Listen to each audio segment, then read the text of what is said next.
Hello and welcome to another episode of the Musing Panda live stream, where we're going to be talking all about Warmachine and Hordes tonight. In tonight's episode, we're going to talk with Cody Demunn, who is the king of Warmachine, the current best player in Longshanks, the winner of the Nova Open, which we'll go through all that, and then he's going to explain to us why Infernals are actually underpowered, and the only reason why he's winning is pure play skill. So, welcome, Cody. We're glad you're here. Why don't you go ahead and introduce yourself. Tell everybody a little bit about where you come from and what you do. I'm Cody. I play out of Buffalo. Started playing about 13? Yeah, that sounds about right. Picked it up at the local game store while I was in college. Never stopped. That's playing amazing. Infernals for 2 over the last 3 years, arguably 3 of the last 4. I finished Mark 3 with exclusively Hearts of Darkness. So Infernals light. Nice.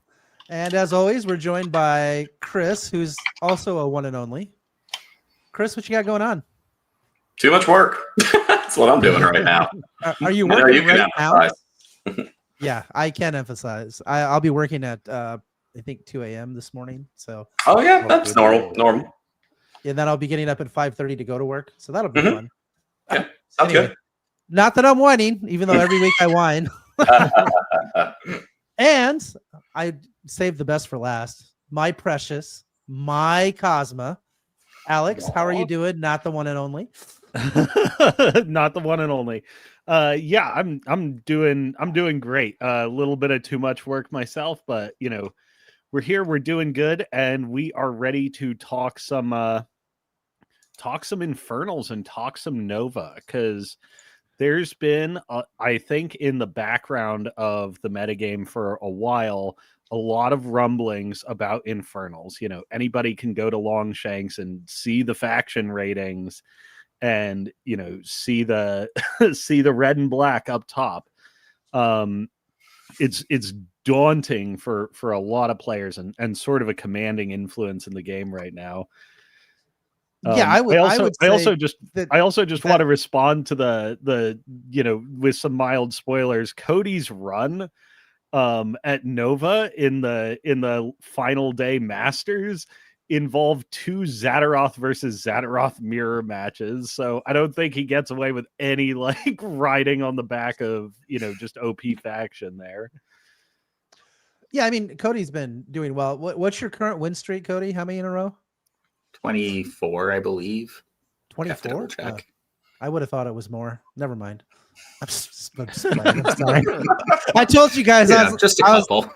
I'm a little turned tonight, so this might be a fun episode because I'm feeling a little saucy. So, I get this way occasionally. Usually not when we're streaming, but hey, whatever. Oh man. Well, Cody, you wanna so you've been in the game since 2013 and you've just come off the back of winning Nova. You've got another qualifier coming up in a few weeks.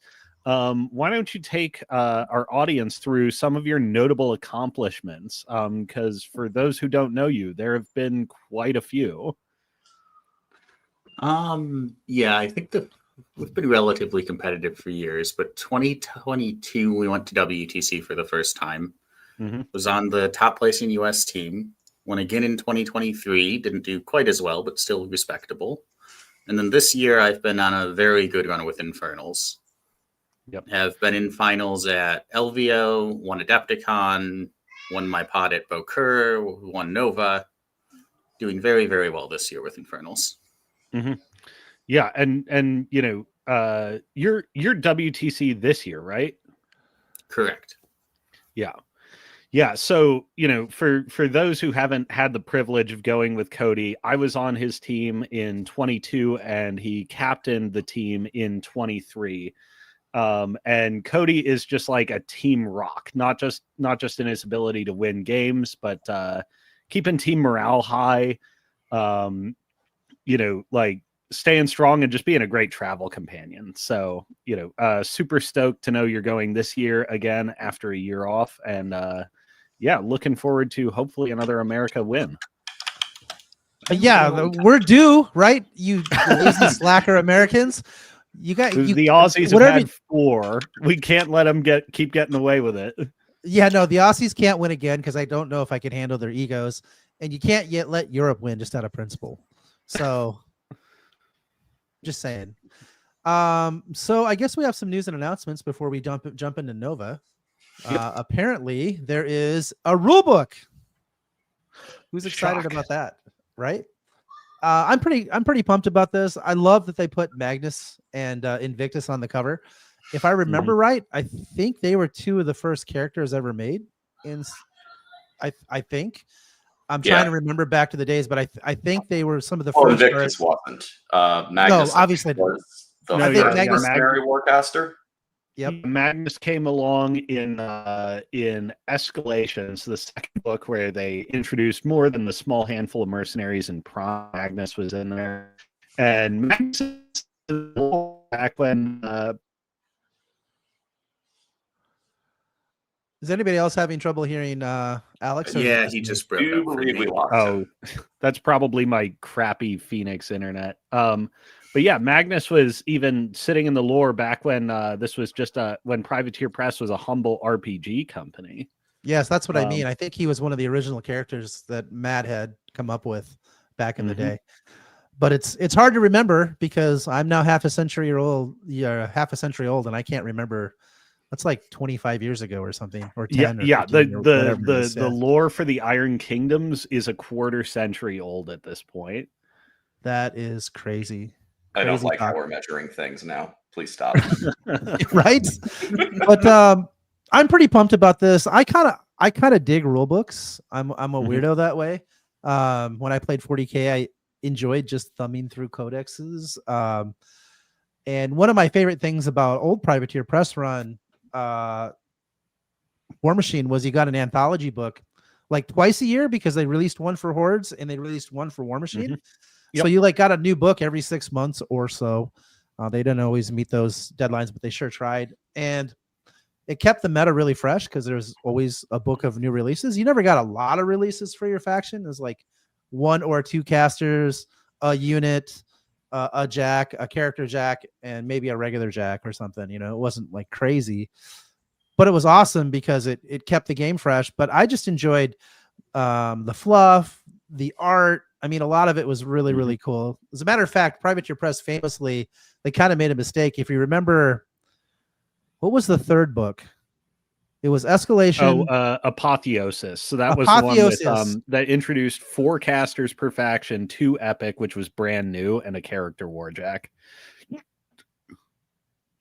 Yeah, and then Apotheosis was this huge, beautiful art book. So it was designed to be as like a centerpiece on your table, like your coffee table, which is weird. Printed at a different scale than all the other books they ever printed. Yeah, no, it was huge, and so yeah, it was really, really cool. So anyway, this is just a long way of me saying, yay, rule books are coming back. So it'll be another set of rules that I've never read. Despite all my time playing, I don't think I've ever sat down and read the core rules. I've looked a lot of rules up. Like, that can't work that way. Oh, I guess it does. Discussions like that. So, yeah, Steven, I think you're right. Apotheosis was second.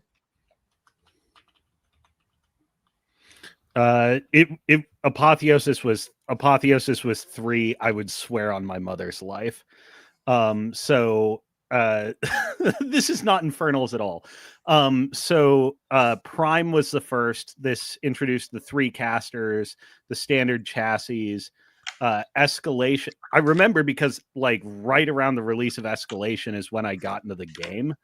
They introduced the Warjacks of Renown. So that's like the Guardian chassis or the Stormclad chassis.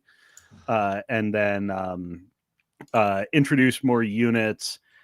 Introduced Magnus, and then Apotheosis was the third book that introduced epic casters. I think we're saying the same thing. He's saying the second expansion, and you're saying the third book because you're counting Prime. This is like how we have ground floor as 1 and Europe has ground floor as 0. Okay, there we go. Yes, there we go. Mystery solved. But I mean, we wouldn't be good nerds if we didn't argue about pedantic things, right? So yeah. I guess none of us needs to turn in our nerd card. So anyway, I don't think people want to hear us argue over silly stuff. Sorry, that's or maybe wholly my fault. as most things are. But I figured we would probably start our discussions with Nova. Do we want to start there, Alex? What do you think? Yeah. Let's go into Nova. So I have two questions, one of which is going to lead into the broader metagame discussion. But what was your experience of Nova, and how come Omodemos wasn't in your pair? Gotcha. Nova as a whole was great. It was my first Nova. The venue was really nice. The area was nice. It was actually not horribly loud in the convention hall for the most part. A couple of moments where there was an exception. They gave the Age of Sigmar players the PA system for a minute. That was a mistake. Oh no! It was not fun. You get the wog raging across the entire venue, And then it got worse. And then Schwenky yelled at them to knock it off, and they did. Thankfully. Swinky is a good enforcer. He's 100. got the height for it. Yeah, and the booming voice, like he's got it all, and the mutton chops. I mean, he literally looks like a biker. You're just like, oh gosh, maybe that guy's gonna go out and get on his Harley. I guess we should listen, or whatever. Anyway. No, yeah, the con was great. The Trident crew run a very good show. That they do. The Bevs are legendary at this point. We love those folks. As to the second question, I don't like Omo in the scenario packet. He's still good. You can still run him and not feel bad about it. Right. But Yeah, I think one of the because he's so battle group heavy, you really have to go out of your way to make sure you're not making major concessions to composition on units. And your units tend to be either small or flimsy or both. I do want to. There's no worse feeling than having to have your Colossal babysit the objective on payload. I'd like to ask Cody specifically, like, what about this packet makes you say that? Like, what parts of it? I'd be interested in seeing a little bit. Omo wants to brick up because he's a 12-inch control caster with a buff that requires his models to stay in control for armor and synergy, and also wants all of his horrors within 4 of his Colossal. And the packet, in some cases, literally wants you to be in every corner of the table. Right. That's and to true. do that and maintain all your buffs, Omo essentially has to stand in the exact middle.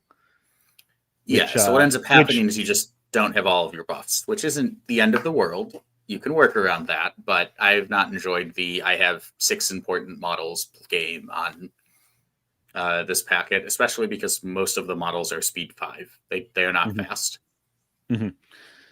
Now that's interesting. I was hoping to hear, some story about like Agathon, but I mean, it totally makes sense that you lose an option. Like, well, I have to go to the other one because this is a caster Agathon's that's great. basically dropped out this entire edition up till like recently. Agathon is great. Agathon casts Hellfire and things die. That is the game plan with Agathon. Fun as hell game plan too.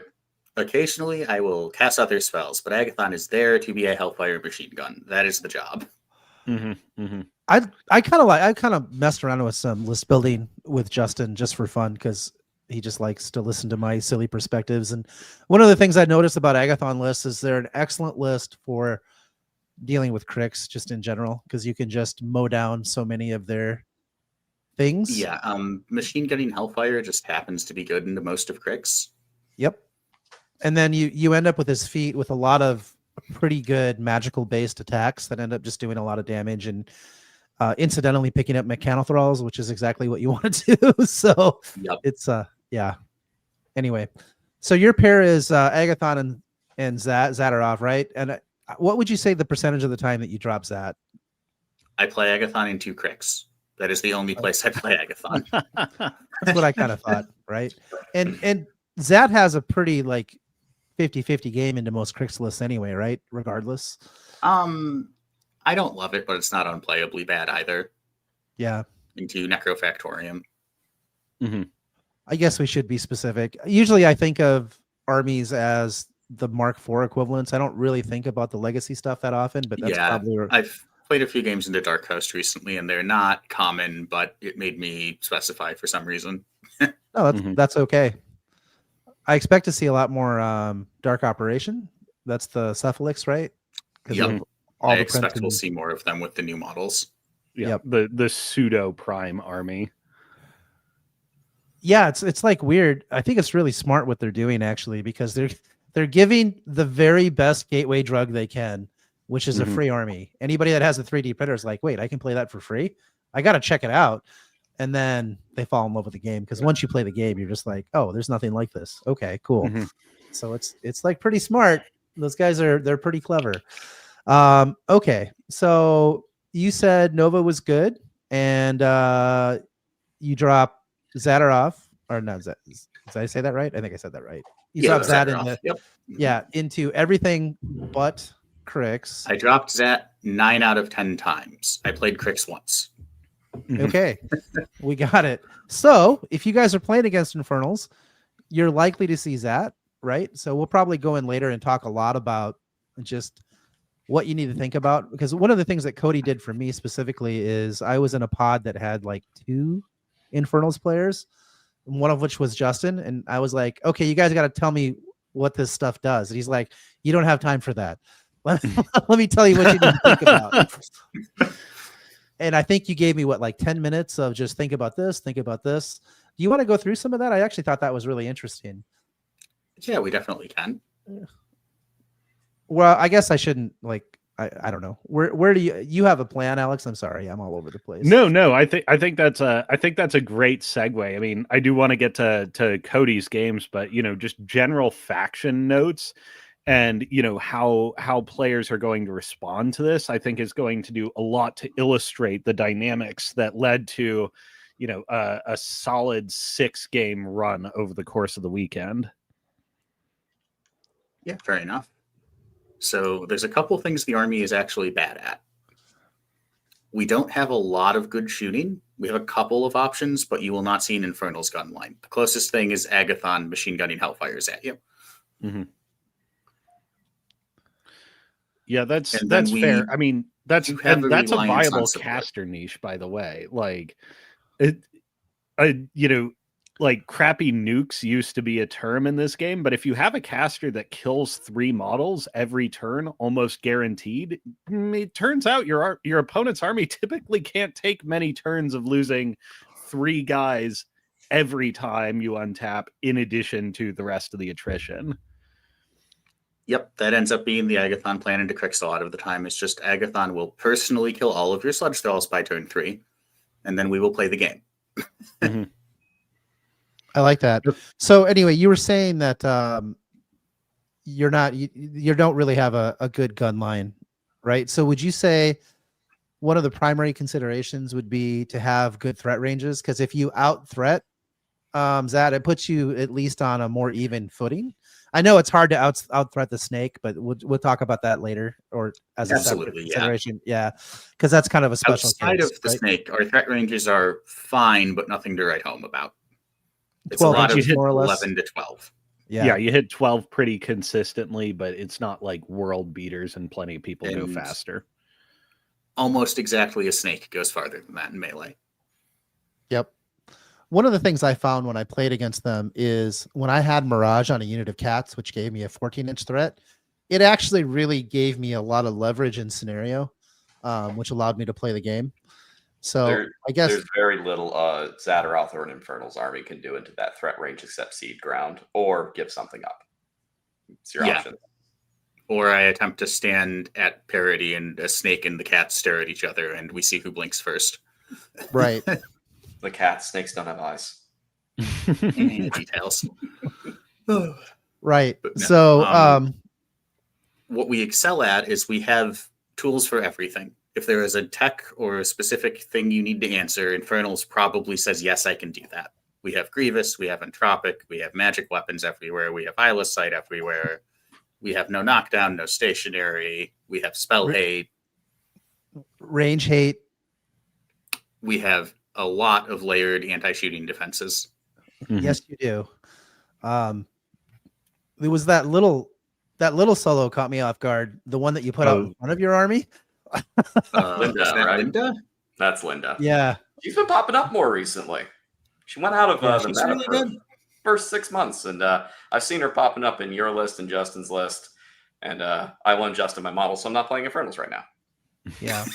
Makes sense. One of the things I would say, just as advice to anybody who's not experienced to play into Infernals, don't get overwhelmed by trying to understand what every piece does. Just understand in generalities what you need to do. Out threading, having a 13 or 14-inch threat range, allowing you to play scenario. Just understand that the snake, which we'll talk about, is going to be the most threatening thing.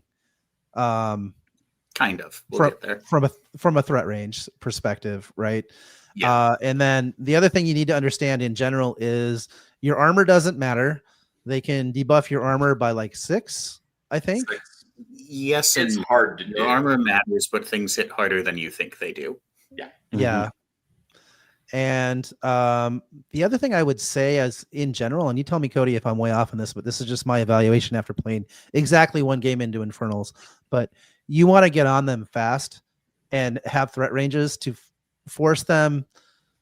You can't let them turtle and just waste turns like staring at each other and doing this sort of feints and slow gameplay that is often at top tables, because you end up with an insurmountable advantage of tempo because they're able to summon their horrors, right? Yeah, that their resource economy puts an extra strain on them for turns 2 and 3.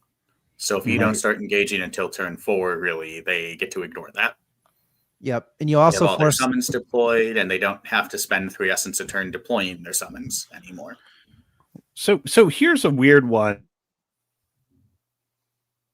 Poor Alex. Suspense. Yeah. God, kill me. Poor Alex. Poor Alex's internet. Oh, am I a robot? Oh, you're a frozen robot. You're making a great face, though. Someone thumbnail this. Hold on, I'm taking a screenshot. That's funny. Well, I think Alex had an interesting point, although none of us knows what it is because nobody knows how his mind works. You're back. Yeah, you're back. Okay. So I've often heard, I'm gonna ask this and listen for your response, and then I'm gonna do an emergency tech reboot because this is ridiculous. Thank you. So I've heard that Infernals is often loath to go second in the game because going first and getting a first turn summon is such a massive leg up on your internal resource economy. How much do you find this to be the case in contemporary Warmachine? Is it a big factor? Is it a little factor? Is it not a factor at all? It is a little factor. Infernals does very much prefer going first the vast majority of the time, and that is a small part of the reason why. Mm-hmm. I am going to be summoning a heavy turns 1, 2, and 3. If I'm going first, that extra like half a turn of tempo is essentially an extra heavy deployed on the table before combat starts. Right, because it lets your army go up. The much bigger reason is that I can put a snake in a very absurd spot top of 1, and it warps board positioning massively. Yep. Let's talk about snake for a minute then. So let's be clear on what the snake is. Soul Stalker. The Soul Stalker heavy board. For anyone who's following along doesn't know what we're talking about when we talk about the snake. So it's a horror. It's not particularly durable. But it is a very good assassination vector because of coil.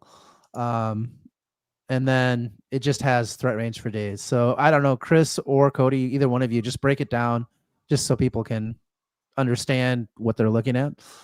Yeah, so I'll break all 3 horrors down really quick because they're so key to how Infernals plays because of summoning.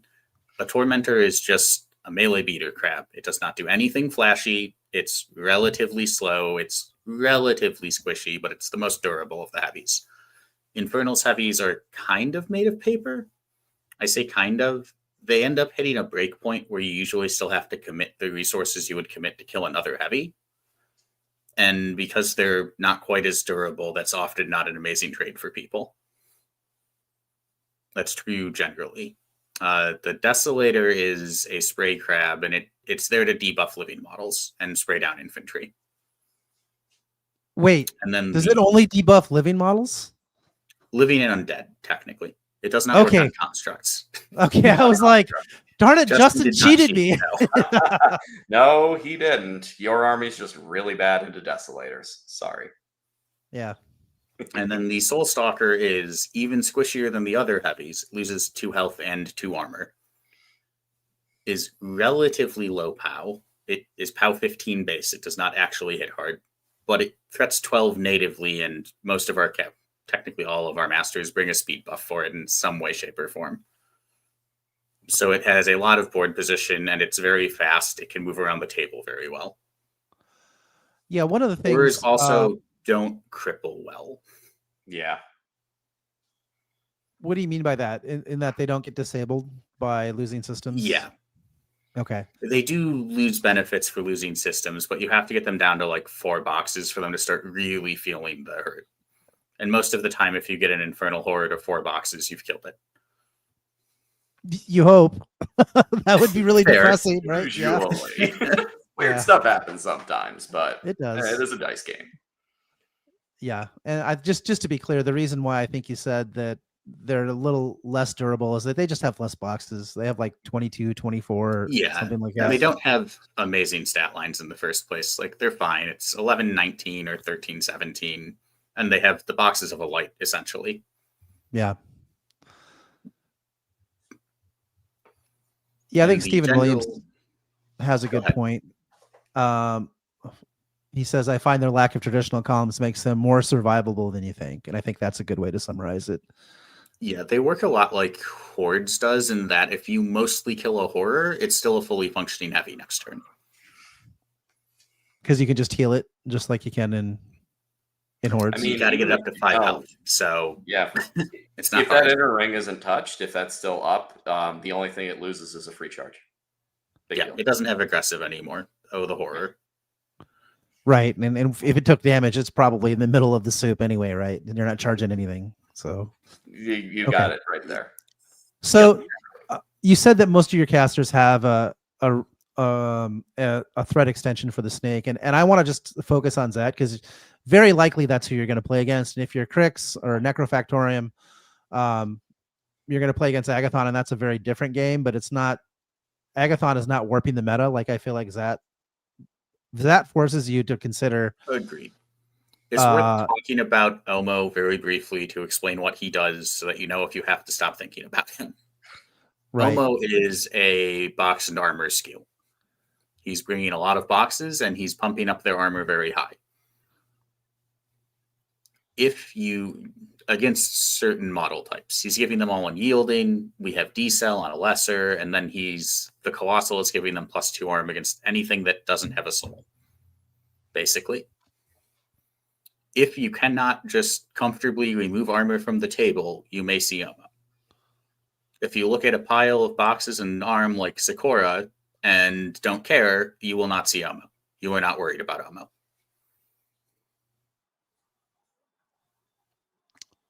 Okay, that's interesting. So let's talk about Zat. Agathon is just a lot of spellcasters, and they kill a lot of troops really fast, right? Yeah, Agathon wants to kill things himself with spells and then play the very basic classic Infernals game. Infernals really rewards playing basic Warmachine well. They do really, really well because of how summoning works and how efficient a lot of their units are at just piece trading and focusing on scenario.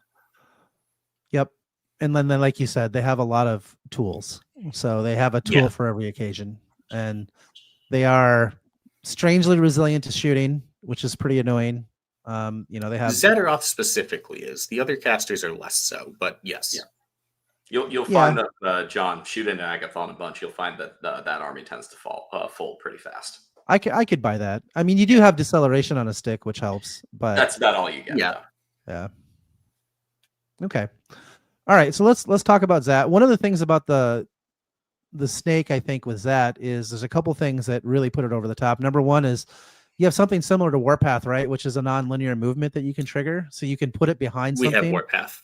There are 3 different versions of Warpath based on the type of cohort they work on. They're all the same spell. Zat has the one that says horror. That's the only difference. You've seen Warpath. It's horror Warpath. Okay. So you get a nonlinear move, so you can pop out from behind something. You can get angles that you wouldn't thought you'd be able to get before. It's also a threat extension, and then you have access to Ghost Walk as well, right? So you can go through models. Yep.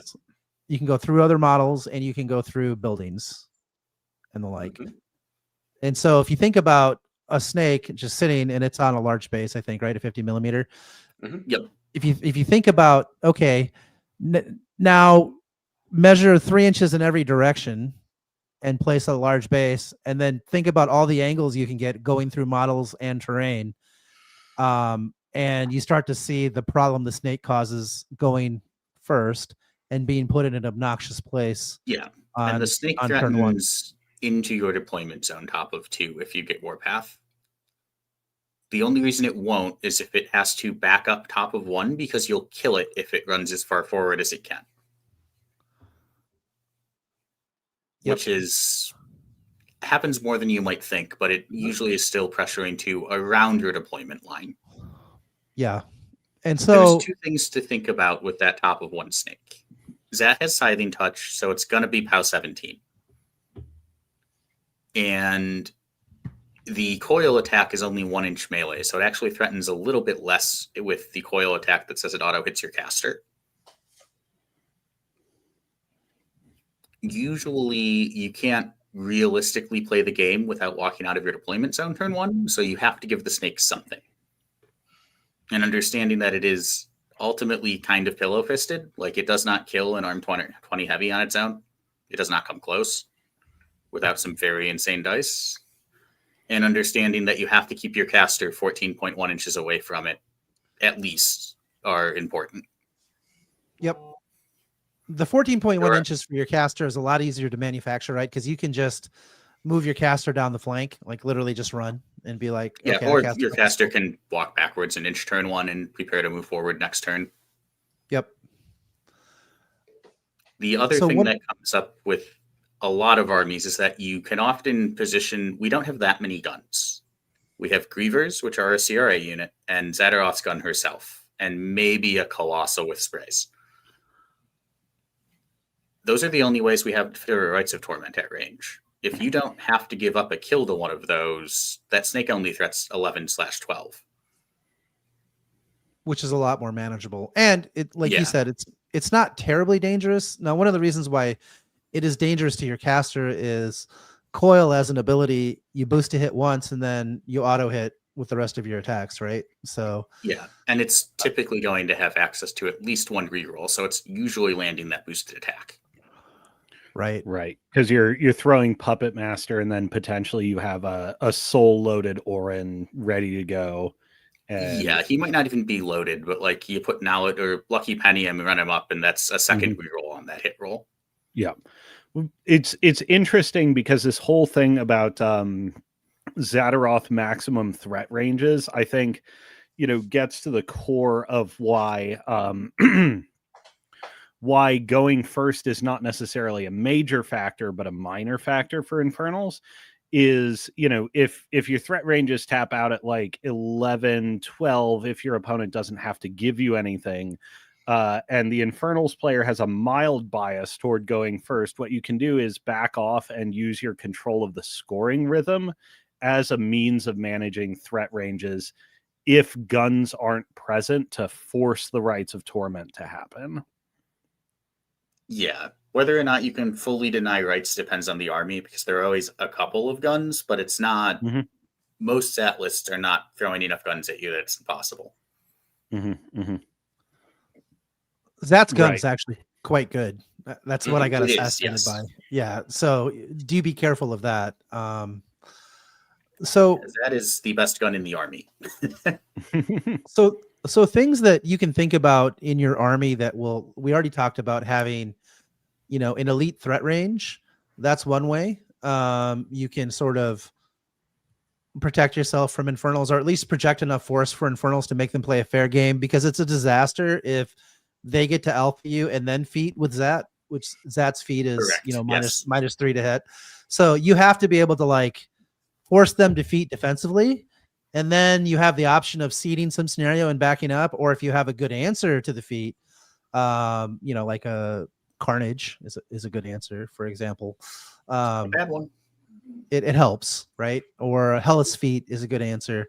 Yeah. Cav That's with one of boosted attack, etc. Like anything that makes you more accurate helps a lot with Zataroth feet.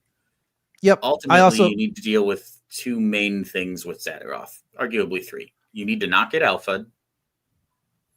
You need to be able to deal with Zataroth's feet turn, and then you need to be able to deal with Infernals being able to attrition really well, even if you can do enough work on her feet turn. Yep. Which is why you want to get on them fast, because you want to force them to be summoning. You can't let them get all of their resource economy online and like build up their whole army, because for those that don't know, summoning is gonna put you up like 20 some points. Thinking about it in points, I think, is a mistake, but yes. Yeah. The difference between a turn where I have to summon and a turn where I don't is my caster has 3 more focus to do things, and that is a lot. Yeah. The reason that not looking at it in terms of points is a better idea, because Infernal Horrors are kind of on their face overcosted. So you can say something like, "I'm 20," like you're playing 20 points up. It's like, yeah, it's kind of a crappy 20 points though. Like if we're going to call it equal to other armies, this ain't a great 20 points. But you can think of it more as that my Wretch or my Saxon Auric has the ability to level one of your heavies. That becomes it changes the trading math more. I just have more pieces that suddenly can respond to what you're doing, and also like threaten real heavy cracking power, where before I just had a nerd solo. Right. Although it's worth noting that the summoning mechanics, because a horror summoned into play has to forfeit its combat action, what you are often looking at is, if you're well positioned, you get first crack at any piece an Infernals player drops. So they'll either, especially in the early game, tend to bring them in secure positions, or bring them. The mechanic is more fair than one would expect on the face of it. Yeah, because I mean, even if you do get bonus points, you don't get. I talk about this with Gravediggers. They'll be like, "I got a 5-point light." Yeah, but you didn't bring it into turn 3, so you didn't get to use it for a turn or maybe 2. Exactly. Right? So you don't get the complete value for the points expenditure, right? And then you also have a turn where it can't be used. So even if you brought it in on turn 3, then it's not really doing much, but maybe contesting. So you're not getting full value out of it on turn 3. So you really don't get to use it till turn 4. Yeah, like my third summon does not typically make an attack until turn 4. It might get to ancillary attack on turn 3. That's the absolute highest output it can do. Yep. Right. So there is some balance to it. So we talked about, having good threat ranges. Another thing you can think about is stealth denial is just a really handy thing to have if you have some decent shooting. So one of the things that I found when I was playing Hellas, because the Hellas battle group all has True Sight, and I play 3 Eidolons, or 2 Eidolons, and Isafril, plus her 2 guns. I can shoot the snake off the board pretty easy, and it doesn't cost me anything. So they have to be more careful with the snake against my list in particular, which is nice, because run max distance, because if it does, you'll kill it. Yeah, I did that to Justin, which is why he wanted to try and assassinate me, because I killed a snake. He's like, "Yeah, I didn't really see that coming." Yeah. Rude. Yeah.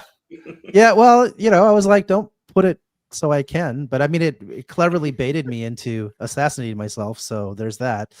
It was a really good ruse, Justin. A really good ruse. Anyway, what else would you say is just something else to consider when you're playing against? So we touched upon this earlier. Infernals is a debuff army. They are not as much of a debuff army as Crix, but they have the components. Zat has Scything Touch. Agathon has Curse of Shadows. Omo has Synergy, which isn't technically a debuff, but it contributes to the same sort of stacking.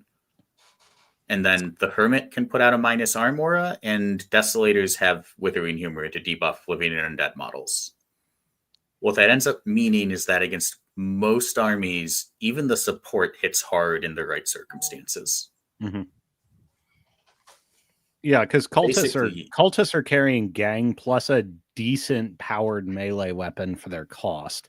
So, this used to be the old dynamic with trolls in Mark II, and to a certain extent in Mark III, is you'd boil down to the late game, but there's still an untouched Creelstone unit, and those guys can hit like trucks if all the buffs get to come out and play. Yeah, cultists do And something Infernals similar, do the same thing as a matter of card course. says it's mat 5, pound 9, and then they charge your Colossal at mat 7, pow 15 sometimes. Right. I don't know why you would play even if you win the Colossal Peace into- War, you have to be wary of the dregs. Yeah. Yep. It's like any And then a lot debuff of our quote-unquote utility solos that are absolutely utility solos have decently quality attacks. Nothing amazing, but you slap a 2-point armor swing in, and it doesn't need to be to clean up. You should watch what happens to a bundle of Mechana Thralls when a wretch gets to use Fly's Kiss on Agathon's feet turn. It's A mechanical ups every time. Yeah, they can't shield guard that either, which is nice. No, they can't. Yeah. Okay. So I guess that is a little bit of a weakness of Infernals, but they have a lot of tricks that get around it. We don't, outside of literally synergy on Omo, we have very few just straight up mat or hit fixers. We don't have anything like Carnage.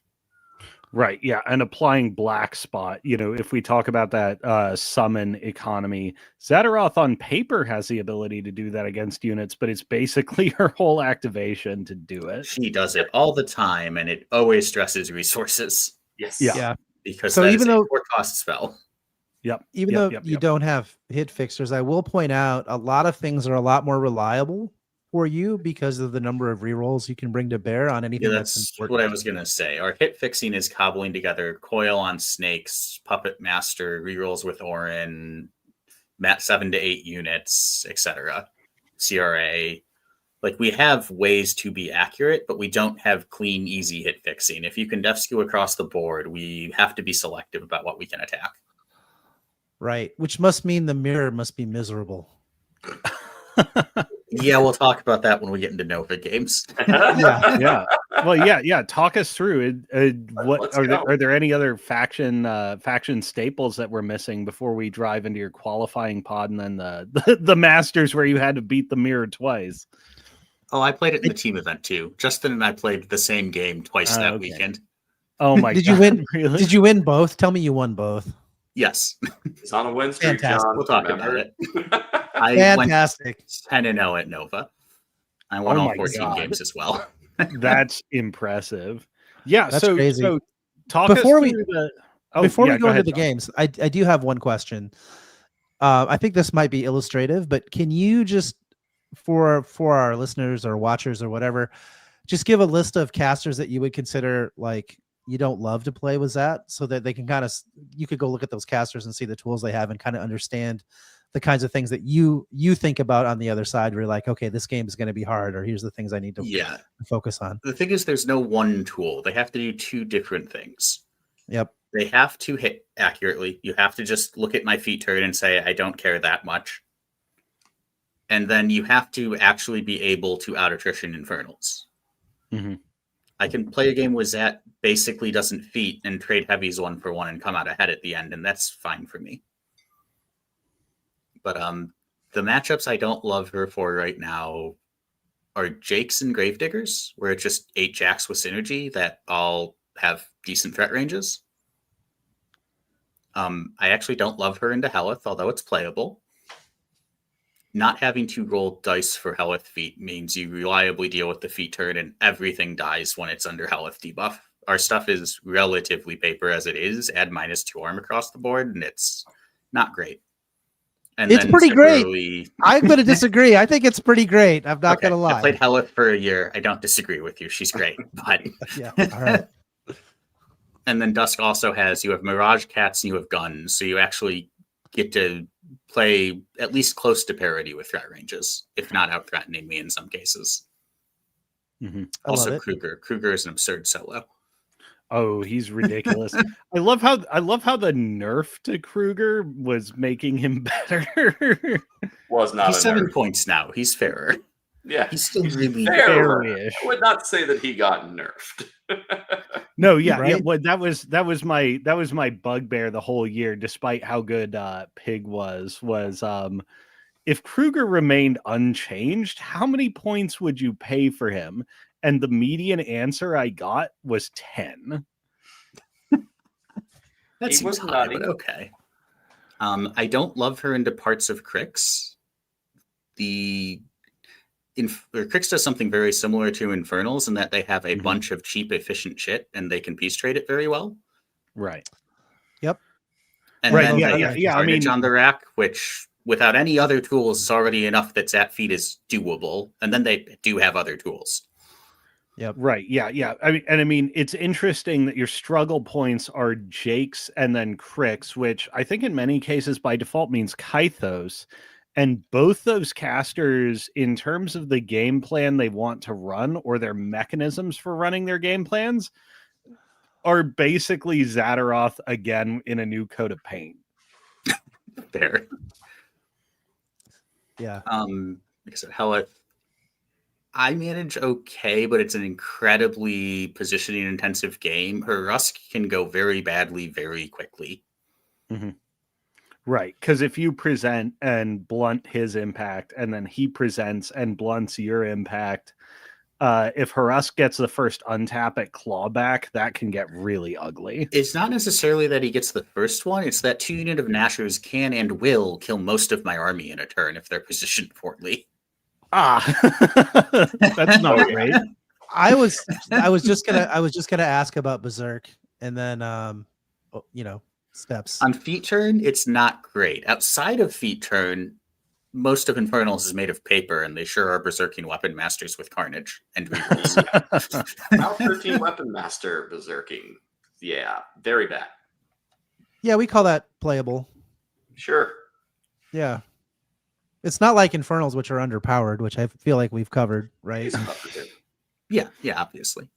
Wait, it's interesting, while I was having technical difficulties to hear Cody note, something that one, I've insisted, a lot of players should start to gear their thinking toward, and two, that Infernals does this, is you'll find as you level your skill, you start to graduate your understanding of what's happening on the board from specific pieces up to like almost chessic concepts, like this heavy is a heavy in the way that a bishop is a bishop.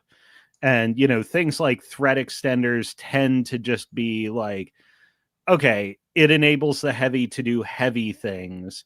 It's just a question of the individual mechanism. And, you start to like piece these things together and disengage less from the micro tech as you get that down, and engage more with the overall board dynamics.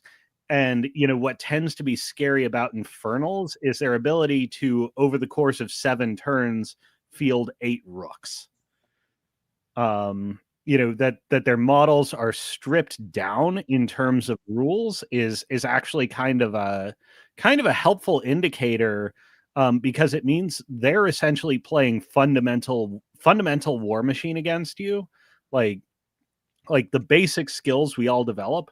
Warmachine is a lot like late Mark II, Mark III mercenaries, where you're just playing fundamentals at your opponent. And it's actually really telling when, a mercenary player in that dynamic or an Infernals player now comes to be dominant, because it means their skill set is really dialed into the core of what makes Warmachine. Here's something I want to posit. So we all agree that Infernals has an incredible win rate, right? Yep. Like it's There's definitely some like caveats to that, but they have a high win rate. That is a fact. right. But Yes. yes, but what I want to say is there's a couple things that really contribute to that. We talked a little bit about just the mystery around them. Like if you don't know what's happening, you have zero chance of just like sort of beating Infernals. I feel like if you don't have a game plan going in and tools at your disposal, like you're not winning that game. right? So that's one. Yeah, not unless Two, they go wildly wrong or the Infernals player Right. messes up badly. two, and don't take offense to this, Cody. This is not meant as an insult, but it is true.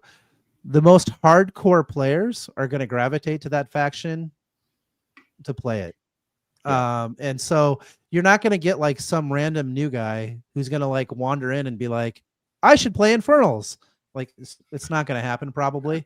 That's tough, not just from an experience standpoint, from a logistical one. Until Yeah. Infernals are reprinted, an army is.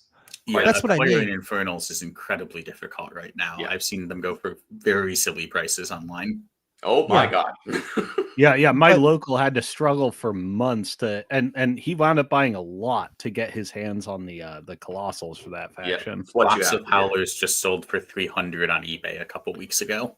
Oh, box of this Howlers is like now. I'll be Cephalix right back. before 3D printing. Oh, Yeah. So, but that skews your win percentage, right? Because if you don't have Yes. new players dragging down the average, it's going to look worse than it actually is.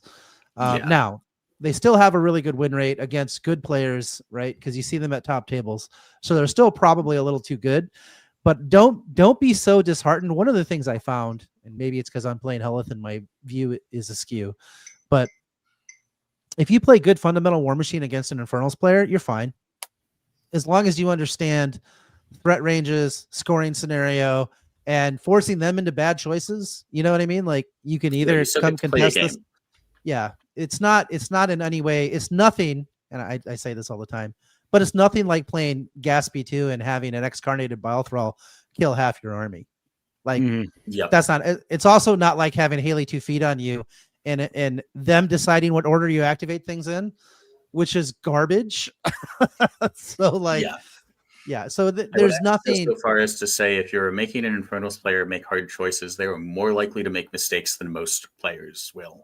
There's a lot of moving pieces in Infernals, so there's that extra mental load playing them, which makes it easier to mess things up. Oh yeah. The win rate is also skewed. I looked at this, I think back around Bokur. Zil is Sylvanas. I do not remember his last name right now. Oh, Alexis. Something like that. I just remember European Zil. player He's in who- my Yeah, Euro exactly. travel posse. But he plays Infernals over in Europe. He's one of the best players there. In May, it's basically a small sample size issue. Zil and I accounted for 25% of Infernal games played on long checks. Right. That's two Almost. players, right? Yeah. Right. So yeah. So And we're both very good players, but obviously when it's two players are that much of the pool, it skews the math. 100%. Somebody may want to tap a friend of the show, Ryan Chiraboga, who's been doing his new YouTube channel, the Spell Rack. Yep. Going over metagame details. And I just cottoned on to his channel this week and have been consuming all his videos. But like 3 or 4 of his metagame analyses videos are basically like head in hands, like man Infernals. And it's a remarkable thing to dig even deeper in the data and go, man, Zil and Cody. So, but the reason why I say all of that is just to like, if you sit down in front of Infernals, don't be intimidated into just losing the game before you even start, because it's going to be a fair game. As long as you've thought about the matchup some, or even have some reps into it, that's even better. But as long as you've thought about it, you can absolutely play a game, and maybe you lose, maybe you win, but you're not going to get turbo obliterated off the table and have like a terrible play experience. Like you're going to learn some stuff. You might get assassinated, but don't be intimidated. Nerf Cody and nerf Zil. Maybe, maybe. I'm not going to lie. Cody helped me a lot. When I played against Justin, I was a lot more comfortable than I would have been, because we talked about what spells I should rack. I don't normally rack Mirage because I don't super love how I love that spell, but it ticks me off that I have to pay an upkeep for it before I get to use it one time. And it tilts the crap out of me. It's just like, this makes no sense. Why can't I just move my models and then choose not to upkeep it? Why do I have to spend an extra focus every turn for this? This is dumb. Because then I want to cast it again on something else, or maybe I want to keep it on a unit. But usually I find Mirage's value is in the going in part of it. Usually once you send the thing with Mirage in, you don't want Mirage literally anywhere else. Yeah, because that thing's going to get killed. You're trading it for something. Even if Maybe it doesn't, it's up in your opponent's face. It no longer needs Mirage. Right. That's exactly right. So anyway, that's a little bit of an aside. But so yeah, don't be intimidated, man. Just sit down and play the game and don't psych yourself out. Like you can read way too much into Longshank's data. Longshank's data is valuable and I love having it. And I love the fact that it's probably going to lead to my favorite caster getting buffed and all of these other problem casters that are the problem casters like Kythos and Zat will probably get a gentle ribbing to bring them more into line. And then all the good players will be off of Infernals and Kythos, and then their win rates will plummet. And it will be, people will be like, oh, they nerfed them too far. But the truth will be the good players stop playing them. So yeah, all three players actually went onto a new army. Right. And it'll probably be like Old Umbre, right? Or something like that. So anyway. Just started picking models up. Entirely possible. Yeah, well, it turns out that factions looks to be real good. I mean, I'm not 100%. Yeah, it looks I good. Pick up new armies because a certain caster speaks to me and Reznikova speaks to me. Oh yeah. Oh boy. That's the Agathon player in us. It's just like, this is what I wanted Agathon to be like. I can nuke or stranglehold. Neat. I can't wait. Yeah. Okay, so I've distracted us enough. Let's just go in and do some battle reports. And I don't know that we need to talk about every game that Cody played, but I think the most interesting games, it'd be fun to sort of interrogate some data out of that and get a feel for how it went. So I guess we'll let sort of go through game by game and give a very, very brief overview and dive deeper if it's something we find interesting. Yeah, well, I see your round 1 in pod 2 was against Sam Vulgaris Morales, who has been in the chat for this episode. That came down Zataroth versus Gareth on payload. I mean, just as a fan hit, why don't you give us the blow by blow on this one? The table had a giant guard tower. It's just an obstruction, but with nobody likes those guard towers all the way around 2 sides of it. So I got 2 feet and put my army in the giant trench, and he had to shoot at it. And that didn't go well. yeah, because Gareth, like Infernals, is one of those casters that is awfully mellow on hit fixers. Yep, I just waited for him to feel like he had defeat, and then I feeded second and ran my stuff at him. And with everything in a trench, he just couldn't do enough work. Mm-hmm.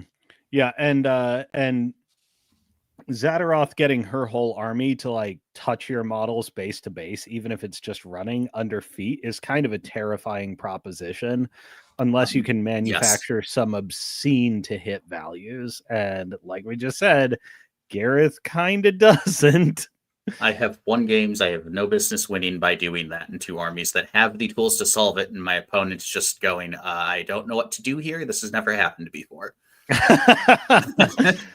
Oh, well, that's the beauty of coming up in the time turns environment is like when you have 7 or 10 minutes to activate your army, you learn that often just some people can't respond to, I'm low on time. I just run everything. Like, crap. How do I respond to this? This has never happened. When you have tools to reinforce that and make it an extra bad touch, you find out the difference that the difference that separates the competitive graybeards, because every competitive graybeard has had to deal with a full army send before. Or played hardcore. A lot of clock. Yeah. I did want to point out too, before I forget, if you're thinking about, I'll just knock a bunch of stuff down in response to Zat's feat, it doesn't work. All the heavy, heavy. Yeah. And also the solo says nobody falls down. Yeah. So they've got a solo with a 10-inch bubble of steady, and then all of their heavies are natively steady. So it's like that does not work. Also, and no the solo stationary. Also says no stationary in case you have any ideas. Yeah. Don't try and get spicy. He's his brother's keeper. Aw, Vulgaris says you were nice enough to talk him off the ledge after he's about ready to just like I Well, it try to make it quits. as enjoyable as possible. I always do. Nobody wants to have an unfun game. That's true. Cody Unless is a I- true gentleman when it comes to Warmachine 2. Like having seen him in the most competitive event, I've never seen his composure at a table or his sportsmanship break. I just to be clear, I want to create unfun games for my opponent, but in unique and fun ways. Like, Well, you never get to kill any of my stuff. That's fun for me. When people are just like, I've killed this cat like 13 times. I'm like, yeah, I guess I should get a counter to keep track because that would be fun. Just bring your own trophy to hand out at the end of the event. Yeah. We actually should get John a trophy of Hazaroth on fire. That's the real fun of playing against him. That's true. Yeah, Hazaroth is flammable. We have proven that. But there's a new mini crate coming out, and I'm pretty sure that it's going to get touched because he's got such a low win rate. And I swear I'm not sandbagging games and getting him killed by fire just so I can get a few buffs. But I have considered it. I'm not going to lie because nobody plays that guy. Nobody plays that guy at all. So anyway, back on to let's talk about some more rounds, Cody. Yeah, game 2 was into, I believe that was Stephen King with Kythos. That was my one Agathon game of the weekend. Yep. Your reserve case came up, and here it is. The only thing, it was a 2 fronts game, and what I remember happening was Kythos, I don't remember if he got to go first or second, and I stuck him on the bad table side, but Kythos had to hide behind a building that was 12.1 inches up the table to have cover so that Agathon didn't just kill him, and that's where he stood defeat. So I made all of my attacks on his feet turn without ever being inside of his control. Ooh, that sucks. And we grounded the game down, and it was fine. And if he didn't stand there, he was dead. Yeah, that's a really good counter Kythos thing because while he has loads of defensive measures between actively taking defenses, having force barrier, which doesn't help against Hellfire, and having his feet, Kythos. Like Kythos on 2 fronts can actually be really challenging because he actually has no problem peeling his army off or himself plus his inner cadre off to whatever side of the field he thinks he's going to win on and making that side of the field inaccessible.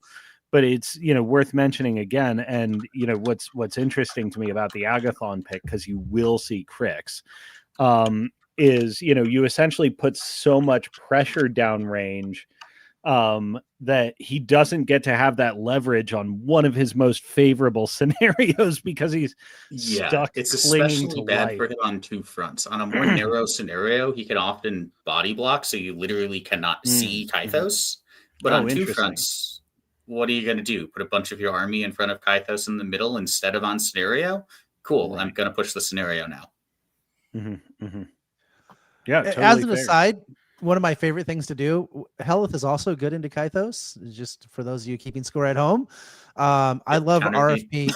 I love RFP and all their stuff and making them really sad. So just saying. Game 3 was into Moraine and was a very strange game. That was the Ice King on Trench Warfare. Yep. He had to kill one of my heavies on turn 3. And then the second heavy, not mine, in the game, the second cohort model got attacked on turn, I think, 5. That is weird. Wow. Yeah. That is a weird game. Moraine just stayed fully out of threat range and stared at me while, I run a forebodor onto the objective. You killed it, and you put a ghast there, and it's behind a building, so I can't get to it. So I run one random idiot up there, and you killed it. For 4 turns, while both of us refused to commit first. That's interesting. Yeah. I feel like Moraine probably has some legs into Zat, right? Yeah, definitely. Mortality's a good tool. Rites of Torment and Scything Touch get very awkward into Moraine feet. Like I often need Rites of Torment and or Scything Touch to make a play if I get to go in first, but then Moraine gets 2 free spells when she counterfeats me. She does eat that Veneficium damage, but as a caster who has, well, I guess you have Eyeless Sight back. I mean, it's not like she's keeping herself safe exactly. But So remember how at the start of this show we said Infernals has so many rules that it's hard to remember all of them? Oh, did Veneficium kill a caster? No, I have never once actually procced Veneficium. That's okay. It could be worse. You could have never remembered vampirism ever. I still haven't. Oh, used yeah. that role. You could have never once remembered vampirism, even though we had like a long talk about it at lunch. Yeah. It's just I would time out every game if I had to roll an extra dice. By the way, I have adjusted my gameplay that I push really hard on scenario to try to win on 3 or 4 because I know I can't go to like 6 or 7 because I'll clock every time. So anyway, yeah, that's how I do it. You got to go back to your roots. Got to get time turns again, John. I will. Say that was the end of the solos pod that qualified me for Masters on Sunday. Mm-hmm. Looking at the Masters field, it was double Crix, triple Infernal, and then 3 one-offs.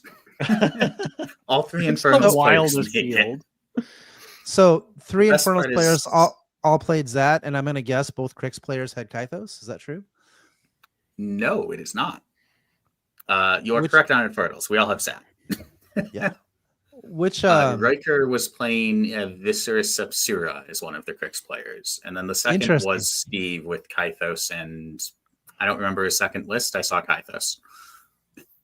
so half the field was Def Skews in the top 8. Also, for the record, Steve's second was Nicane. McCain. Oh, that's right. He Love was definitely playing McCain. Yeah, he's been doing well with her. She's good. Mm-hmm. Which one is Nicane? Is that the Wraith one? Yeah, she's the spell slinger. Bleeds her brain and kills you. Oh my god! So, on Saturday, we played the team tournament. It's your cat having fun. He is very much. I also have to be careful with them because I have like a European style keyboard with like power and sleep keys on it. So Oh, fun. I can't let him do too much. Yep. Saturday was the team tournament.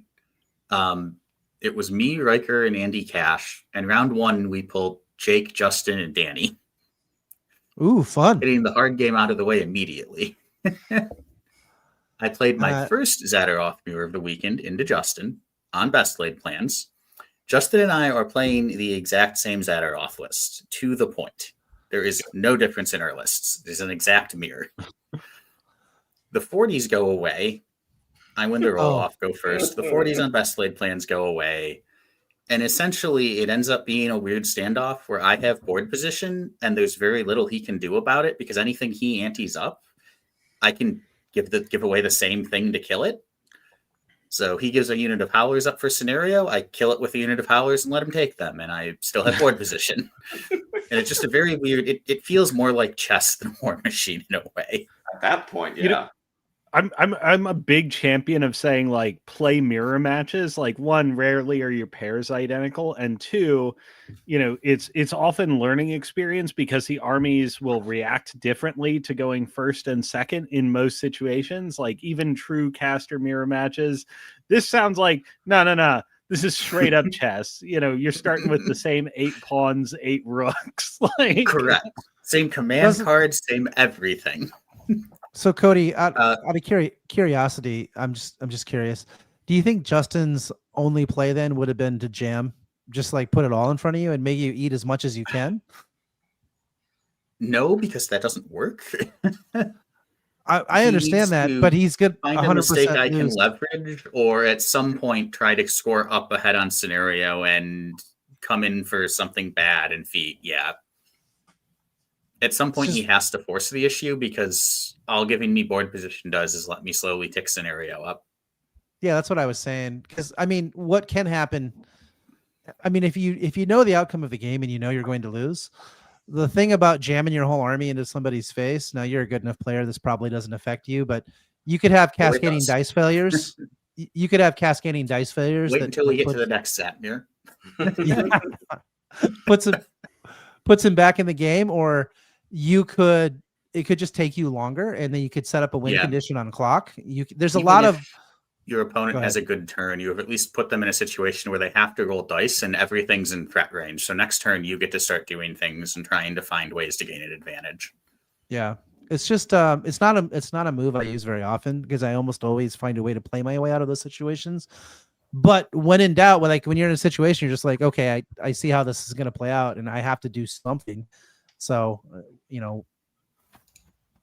push it all in the middle, especially when you have defensive skews or like defensive feats. I'm a big fan of trying that sort of play, preferably in practice, not at a tournament game in Masters, but because you will learn a lot and it forces awkward decisions for an opponent. It does. And then weird things can happen where you accidentally leave your caster open. You know what I mean? Absolutely. Or, especially with Zat feed, it's like, oh, you missed the one important snake twice. It charges Zat now. Yep. Game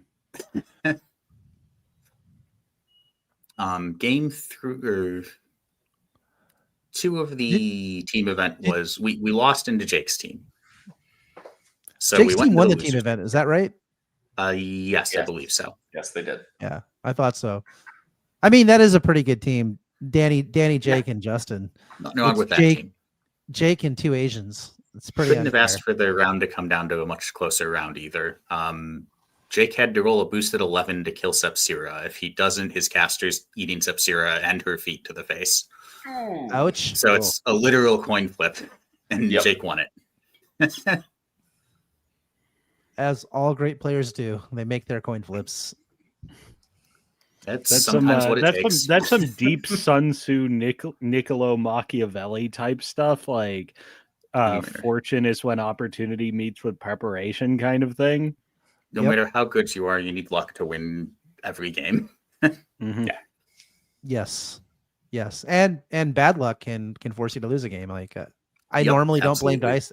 Actually, I'm a huge dice winner, but I did lose a game where I rolled 7 double ones, 6 of which were on Hella's feet turn. That sucked.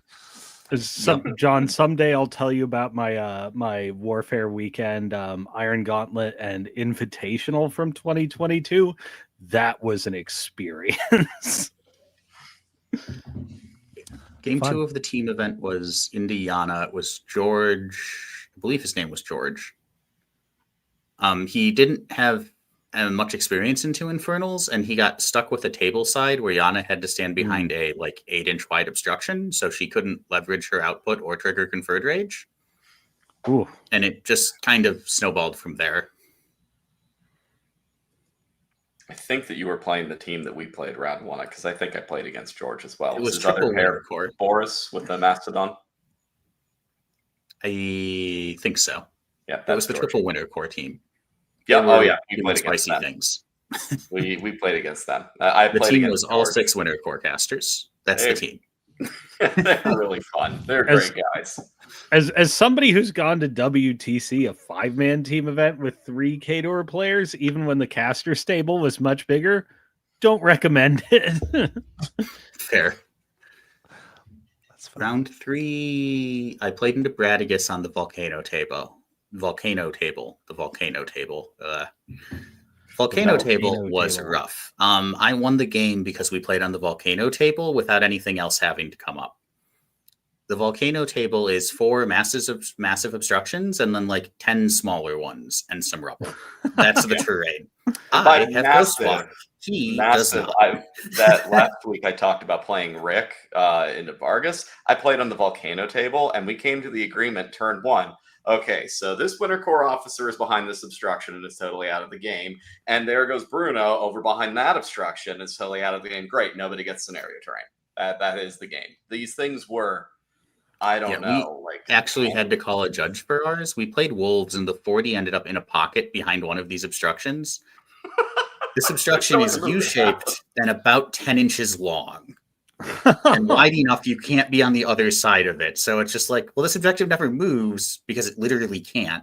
But also you can never contest it. We just both looked at it and went, Judge, please move that. It needs to be literally anywhere else. That's That's smart. cool. Always check your scenario before you start the game. Always, And actually, then- here's a good pro tip. Always put out the objectives before you select your table side.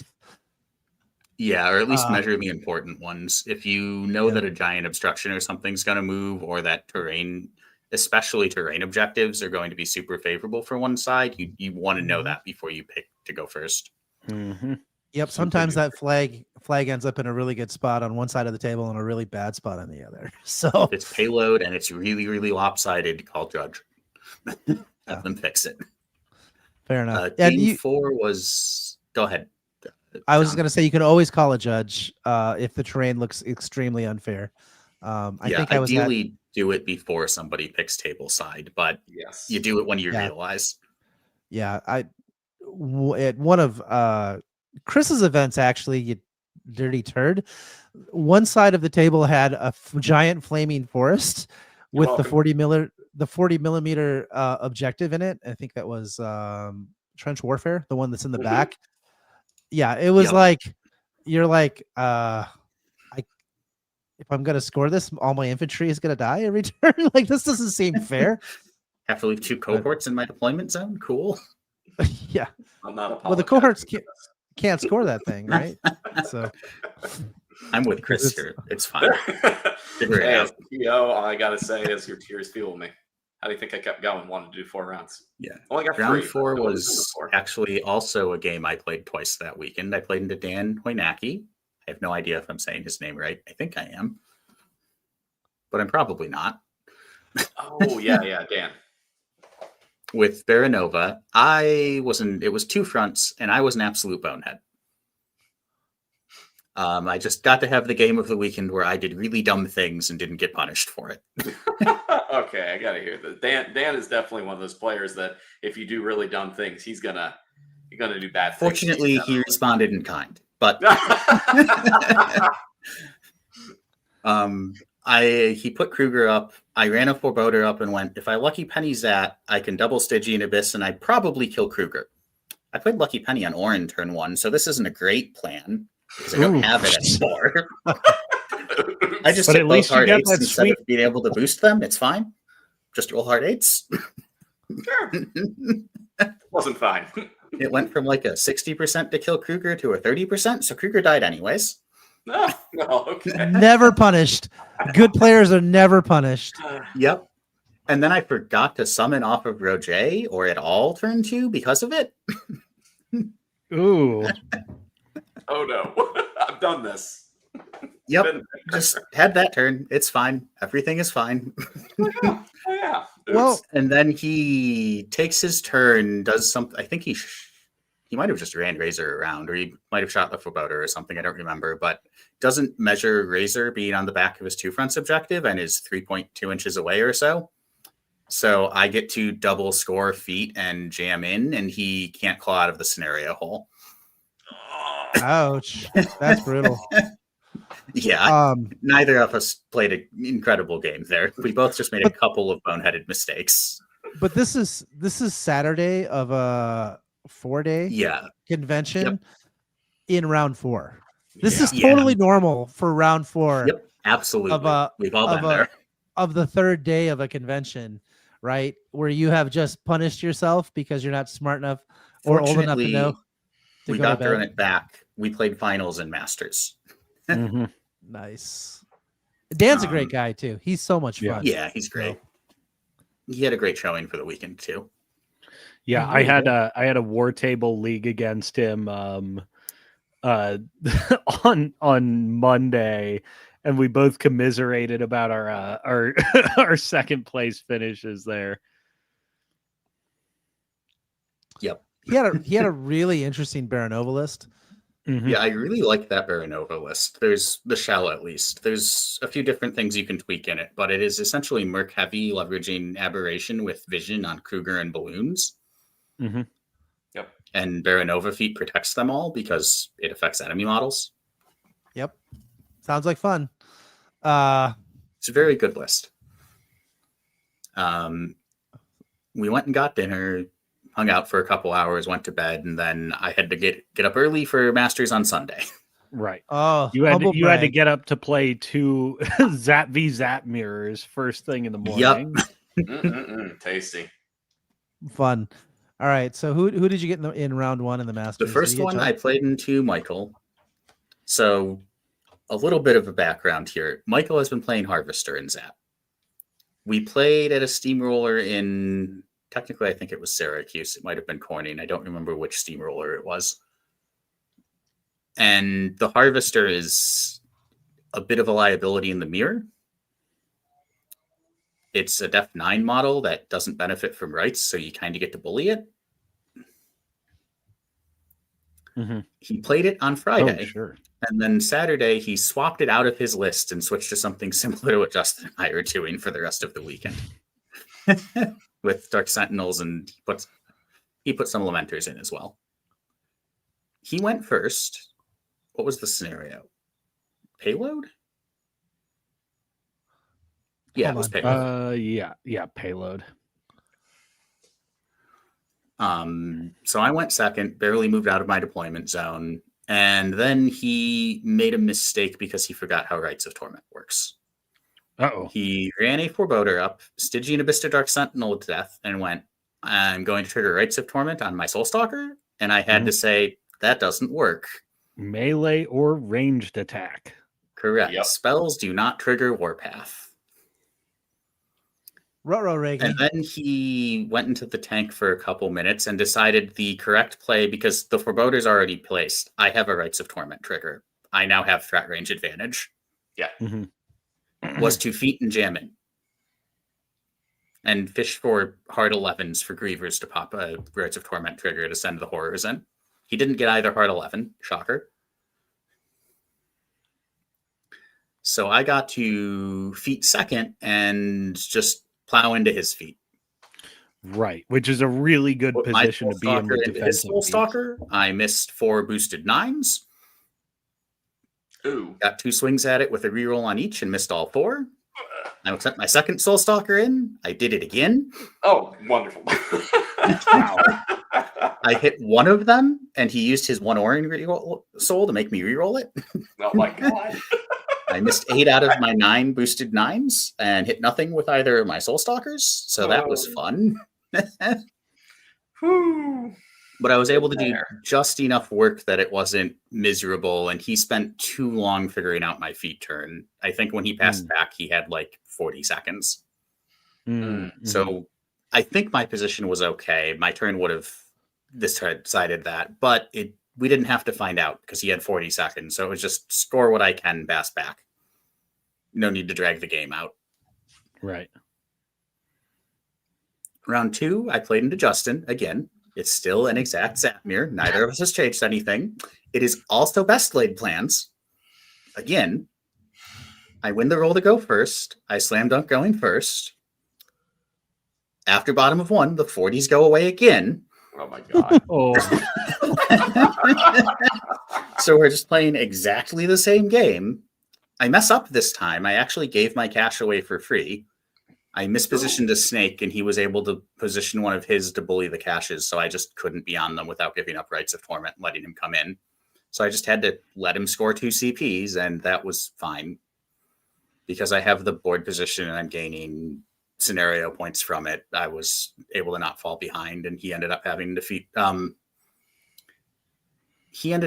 kill a few models I sent in to Peace Trade and gave up a little too much, so I was able to feat and alpha harder, basically, and his feat wasn't enough to recover.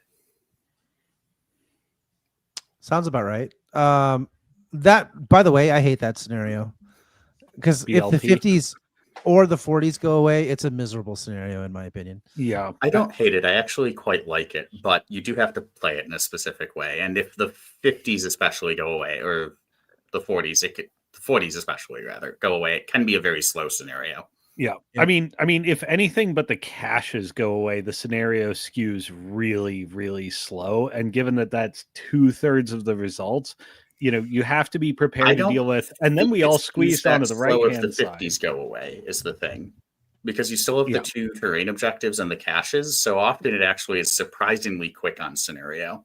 Mm-hmm, mm-hmm. when the 50s go away, you're fighting in the middle of the table in a straight line over terrain objective 50, 50 terrain objective, and the caches are close enough, everything still influences them. So you really are just playing on a straight line dead scenario. Right. When it's the 40s and the caches that are there, at least the entire table is being used, so that can create a lot of imbalances. Yep. One of the things I noticed at Nova and pretty much any other big event I look at, color guard never comes up. BLP has problems where there's a reason for that. Yeah. No, yeah. BLP has problems where the scenario can get weird. Color guard is aggressively bad. It needs some tweaks, but also WTC has announced a while ago that they will not be running color guard. Not most surprised. Of the big cons are not running color guard because they don't want their players to practice a scenario they're not going to see at WTC. Yep. Well, also the scenarios. Okay, so it's hard on players because the scenario has some weird problems in how it works. It's also hard on judges. So, like, if you've seen Seth, like last year at WTC, I was watching Seth and the other judges set up tables, and they had like specially designed like L-shaped widgets that they would use to like make the tables work for payload and wolves and all this stuff. Color guard is a whole other beast. If you're at an event where you want your tables to be set up fair, setting up terrain for color guard is a major ordeal and probably takes you 10 minutes per table to make sure that this is even round one or stuff will shift. Right. Yeah. And this, it's a major ordeal to make sure this scenario even resembles something that's like a reasonable game. A lot of the time it does anyways, but it's so easy for it to just not. JVM and I played a game. I think it was at Beaucoeur. I'm trying to remember. It might have been the finals of Beaucoeur in our singles pod. Mm-hmm. Might have been the team event. I'm not positive, but we didn't realize at one point he could have literally just won the game because his trike was larger than his terrain objective that turn. Oh God! And I had to contest it to not auto lose. So if the trike just ran away and stood on it, I literally couldn't have been in it. Mm-hmm. And that would have ended the game on the spot. Yeah.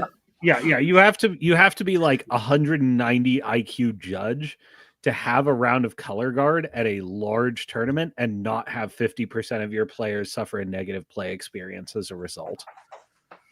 Yeah, it's such an ordeal on EOs that I understand why it's avoided. With a few tweaks, it'll probably be a really fun balanced scenario, but we'll see what next year's packet brings. It's a blast, but it's a punishing one. Yeah. My last game was my rematch into Dan with Baranova. We played the same matchup, same list. The scenario this time was Wolves. I can't remember who went first, but I remember essentially, I think I went first and had to ante up a Forebodar. Or I went second, rather, and had to ante up a Forebodar on the 50s so that he didn't score on my turn. And he killed it and decided he had a line to come in and feat with Baranova. And it went kind of poorly, mostly because of dice. I don't know that it was a great line, but the dice definitely did not help him. He essentially got a couple gunshots on a snake that on average kill it, which means I have to pull my Umbral out to save it, and then the Umbral probably dies instead. And he got a chance to kill the Forebodar, decommission a unit of Howlers with Shadowbind, and pop row J before I got to summon off of him with Dark Seduction on one of the Howlers. He misses the Dark Seduction attack. Kruger misses one of his attacks. I don't even have to summon the Umbral, let alone worry about a snake dying. And then on Baranova feat turn, I get to kill Aberration and Kruger. Ooh. And counter feat. Baranova is usually counting on things not happening when she feats. That's a brutal reprisal.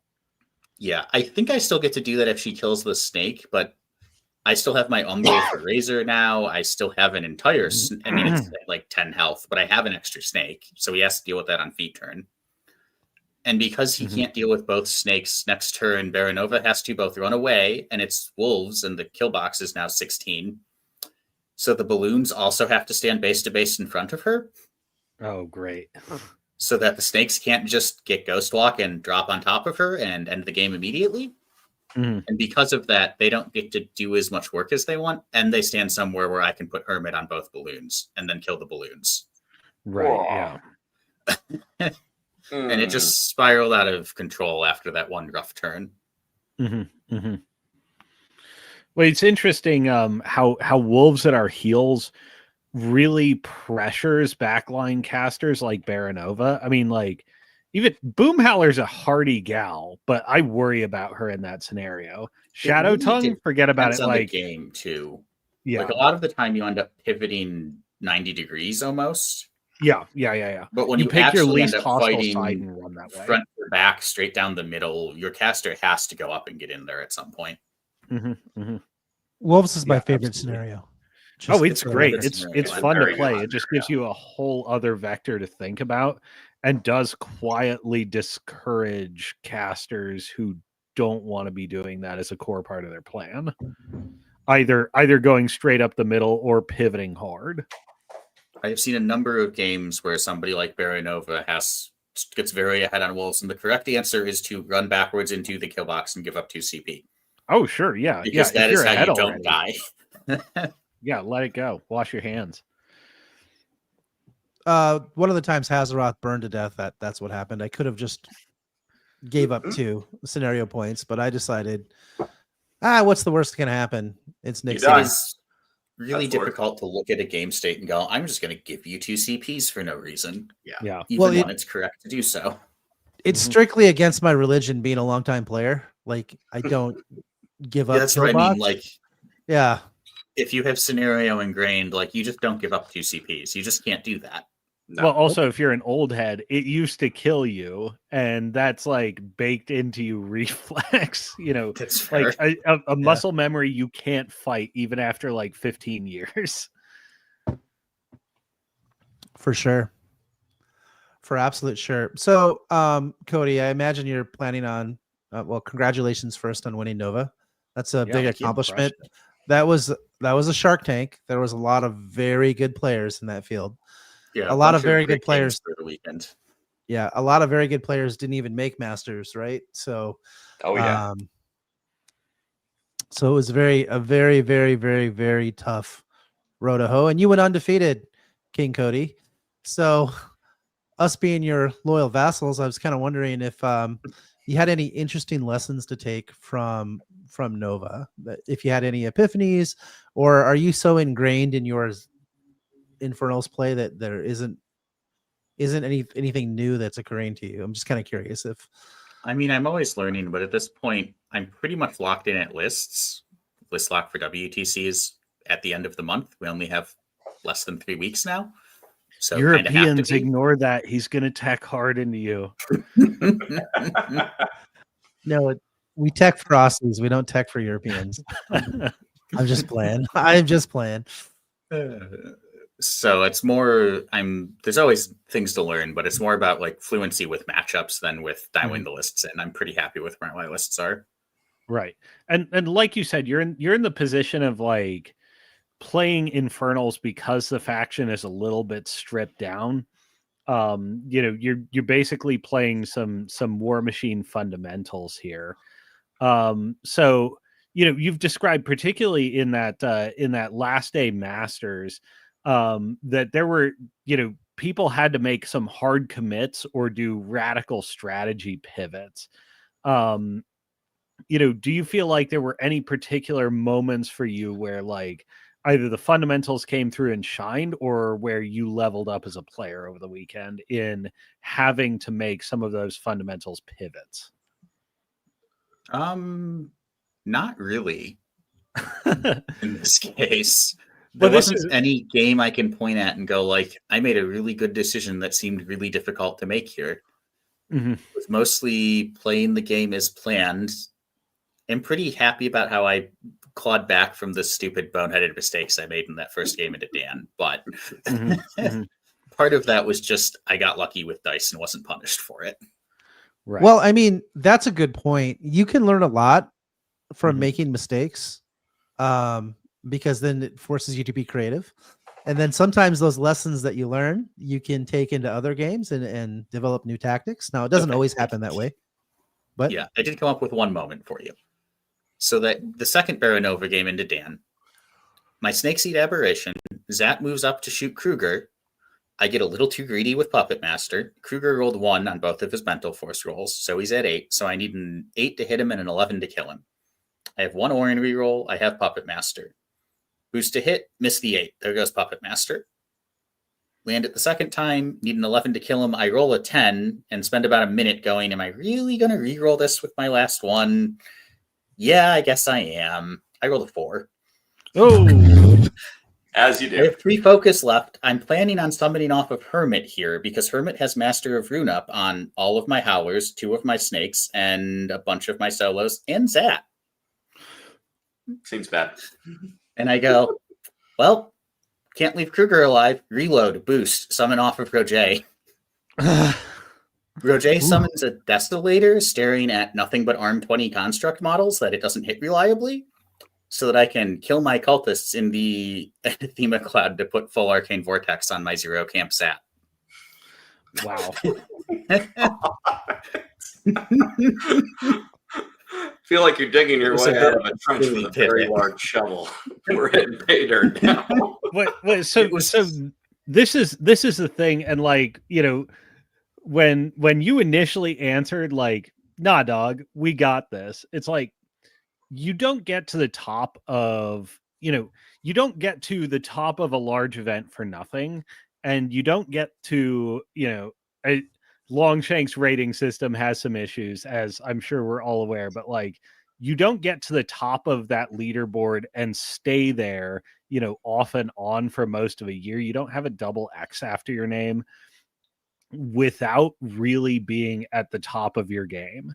And, to play at that level of consistency is an indication of, okay, we've passed through the crucible a couple of times, and playing a fundamentals faction, we've got it dialed in. If you're producing results at that level, it's not necessarily surprising that as far as like jump out front and center, like, no, we applied the lessons of the past and we got results consistent with the amount of learning we've been doing. Now, there's another level up, and this is sort of like an advanced developing player thing. You always even want to look at wins and see where the micro lessons are to take away from them when things worked out for you, but you could have managed them, such that there wasn't a run at you or something like that. And what you just described there, like the difference between that and like, typically when people think of their level up aha moment, it's something that is a more strategic first order decision that they got wrong.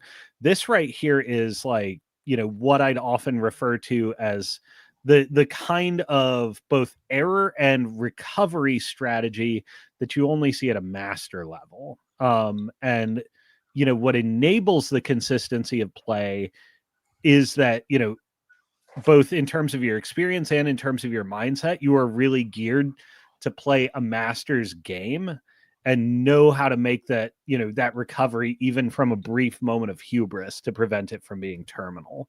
So, for players who are on that part of their journey, I just really want to call that out there, in that like attentiveness to detail, because it will pay dividends at the top end. Also, I would just point out that mastery comes from reps. Like, how many games have you played with Zat, Cody? This year, 80? No, that's not true. That's tournament games. A couple hundred. Mm-hmm. Yeah, right. It's not hard to see why you're doing well. I mean, if you get 100 reps with any caster, you're going to be pretty good with them. Yeah, and you're I have been playing what I describe as an unreasonable amount of Warmachine this year. I am at more than a game a day for the year right now. Wow. Yeah, I not couldn't necessarily encourage playing this much Warmachine, but I'm in a position where I can this year. So that's amazing. Do you play a lot on War Table, or do you do a lot in person, or both, or about half and half, I'd say? That's amazing. Unreasonable Warmachine. This is why he's the kid. I mean, I think we figured it out. Mm-hmm.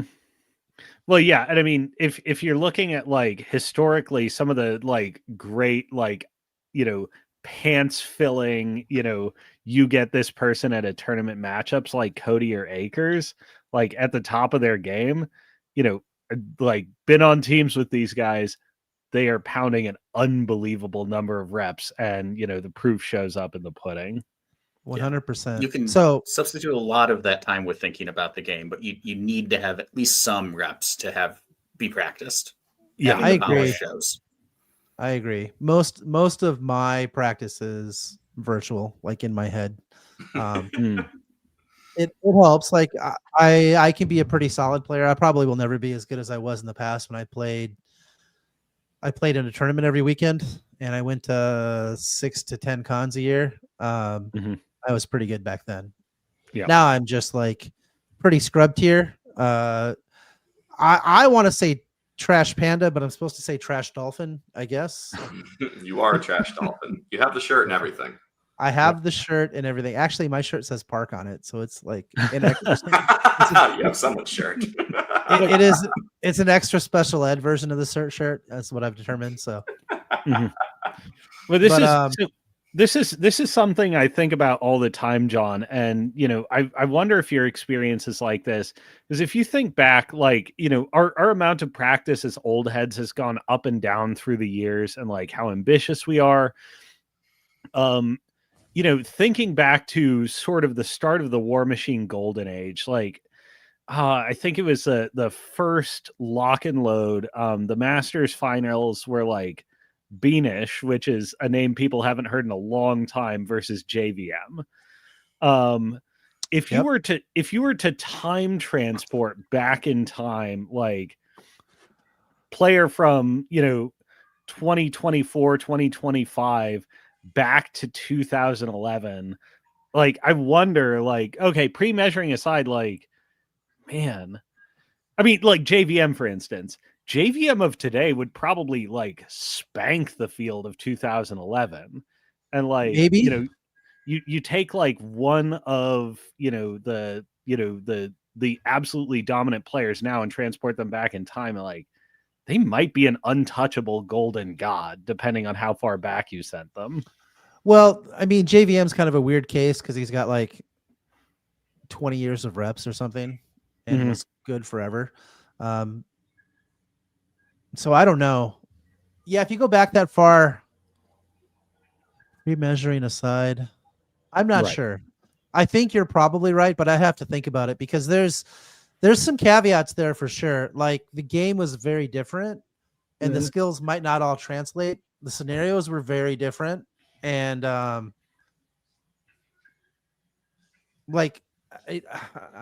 this is going to be a little bit picky, but if you took JVM back then and he got some reps into the current meta with he would have to get some acclimation reps before he could do well, I think, in that environment. Like he would acclimate very quickly, and then he would probably be an untouchable god. But the game, if you really think about it, is so different back in that era, like so different. I mean, it's infantry machine. It's positioning of 12-man units of models, which, by the way, Jake has never been able to do. That's the reason why he's always played Legion. Have you guys ever seen Jake play in Mark II or Mark III? I did get to see him play a game of Kador once. Yeah, it is the most uncomfortable thing you've ever seen. So, anyway, yeah, it was a very different game. Like, positioning was a lot more technical than it is now because of facings, free strikes. Like, I agree with you. I think you would have learned a lot of lessons in those years, but you would have to get reacclimated to the game because the game is so different now. I mean, it still feels like Warmachine, and the spirit of the game still exists, but in some ways it was a lot more technical back in those days, in my opinion, because you're not moving 3-man units or 5-man units. You're moving like changed how we play a lot as well. Yep. Quite a bit. 15-man units. And also there was more centralized power in the Warcasters, where I think the armies are better now. So it's a little different. So yeah, it's kind of an interesting like hypothetical to think about. Fun story. You know where JVM got his nickname? Which one? Neutralize or JVM? JVM. Oh, sure. Was that you and Muse on minis and the heater from Van Meter t-shirts? Yep. 100%. Yeah, we just started calling him JVM because we're like, anyway. And also one of my very first tournament experiences, I played against JVM, and I remember specifically being like, who is this like douche bro? Like, because like he's still a handsome guy now, but back then he had these like dreamy eyes and he had like a frat boy haircut. And he's built like Adonis, and I'm just like, why is this guy playing Warmachine? Wasn't his entire team from Detroit sponsored by a gym? Like, they were all jacked. I watched them come into TempleCon, and I'm like, I see him, I see Hollywood. I'm like, what the hell? What did I walk into? They did, yeah. It was Garen's gym, right? So it was the Four Horsemen. I remember very specifically. They were sponsored by a game store who was owned by Pam. And actually, it's not quite true because it was those three guys and Chuck. And Chuck at the time was not, he wasn't going to the gym, I promise. Right. No. If you guys remember Chuck back in the day. Oh, actually, yeah. Chuck is one of my favorite players because Chuck would narrate the game for you when you play. Chuck is awesome.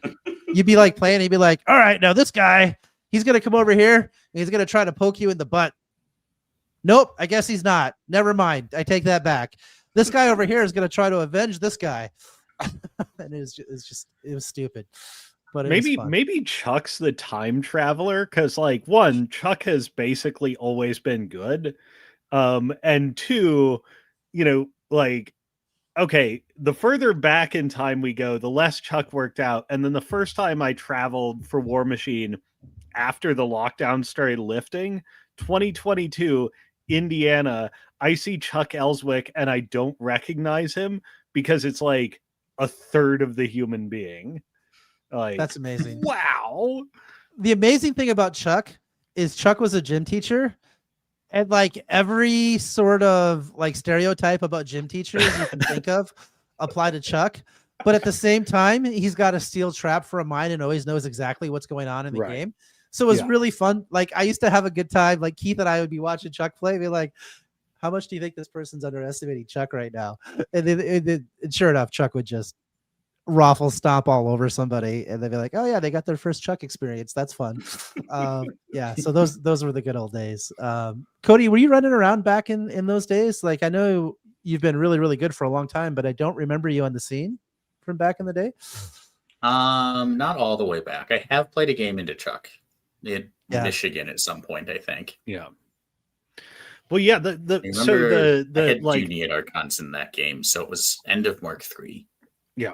The upstate New York meta was like, at least, not being an East Coast person for, basically my whole Warmachine career, was a bit of a like sleeper cell. Like you guys had a strong reputation in sort of that sector of the upper Midwest, and in pretty Canada, sure we went to OTC like 3 or 4 years in a row and lost in the finals in the team event. Yeah. You guys were OTC terrors, and you were crossing through to Detroit events and stuff like that. But I think the year Billy Nichols got picked as the captain of Team 3 for most of the United States, it was Billy who? And then I remember Billy. He played Trollbloods, right? Back in the day, played Minions. He was playing a little bit of VOD for a while. Got it. He was a big circle player back in the day, but that was before he was as widely known. Right. Yeah.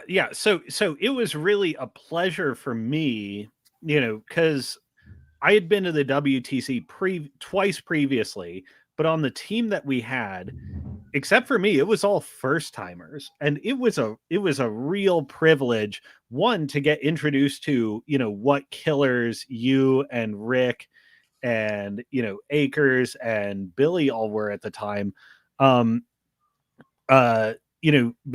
two, following that WTC, to see so many players from that team And even, the next year when you had captained and you were bringing in your roster, to see how many players, turn from Buffalo Who into like nationwide household names. Like, these guys are killers.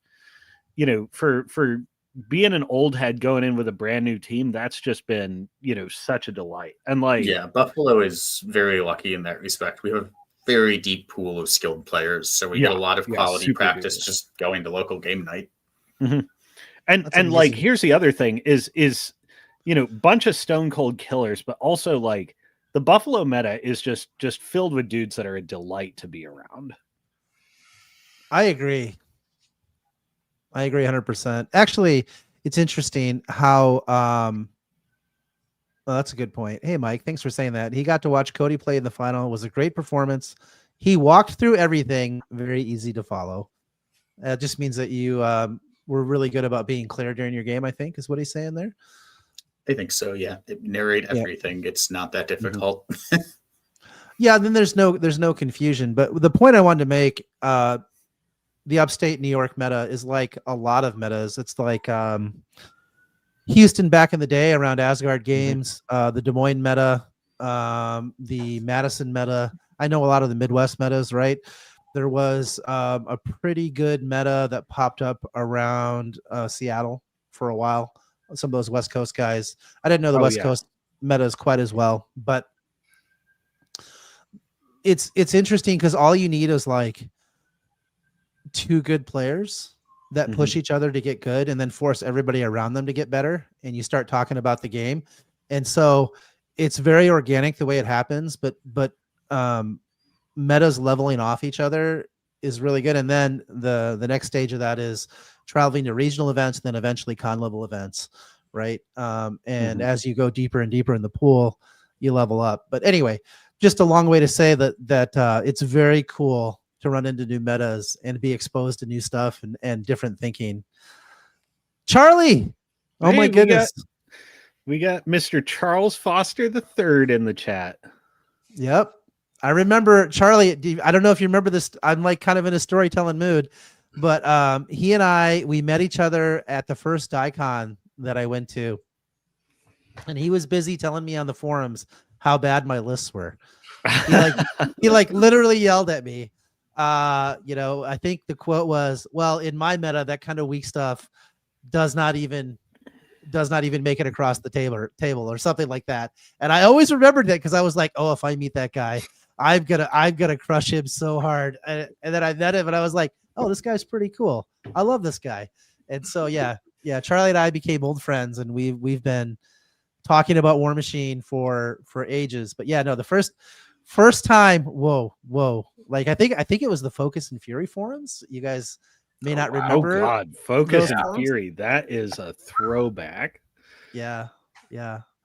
Funny story. Actually, that Minnesota meta was really good too. And I remember when we were coming up in Iowa, we made a special trip where we drove up to Minneapolis just to set up a game day and play with those guys. Oh yeah. And I'll always remember what Nigel told me afterwards. He said, hey, you guys are in good shape.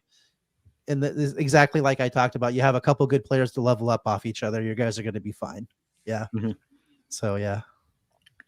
As an old head, I went to a Minnesota event in 2019 and went out of my way. Like I felt like I had to make a special pilgrimage to Tower Games, just for, the history of the game. Yep. Actually, there's so many wild stories about old time Warmachine. Like, for example, I don't know. Did any of you guys meet Chunky from Australia? Oh yeah. Chunky decided that he was going to plan his vacation. He came to the States and he was here for like, I think maybe 2 months. Oh, wow. But he literally just showed up in Minnesota and hung out with the Focus and Fury guys. Then he came to Iowa and we took him to Gen Con. We took him to tournaments. We took him to, this was funny. Chunky's from Australia. So we took him to Outback and he laughed so hard. He thought that was the coolest. He's like, what? They think this is Australia? This is nothing like, this is not at all like Australia. But yeah, Yeah, so it's just wild to think about that somebody would come across the world to come play this game, crash at people's houses. I mean, Aaron Whaley stayed at my house at one time, and he was there for a while, and we took him to a bunch of events. I remember. Do you guys remember the Infernal? Gosh, what was his name? Peter Galblom, but I can't remember what his forum name was. He stayed with us at Lock and Load, right? Because he's just like, I don't have anybody to stay with. I'm like, yeah, you can stay with us.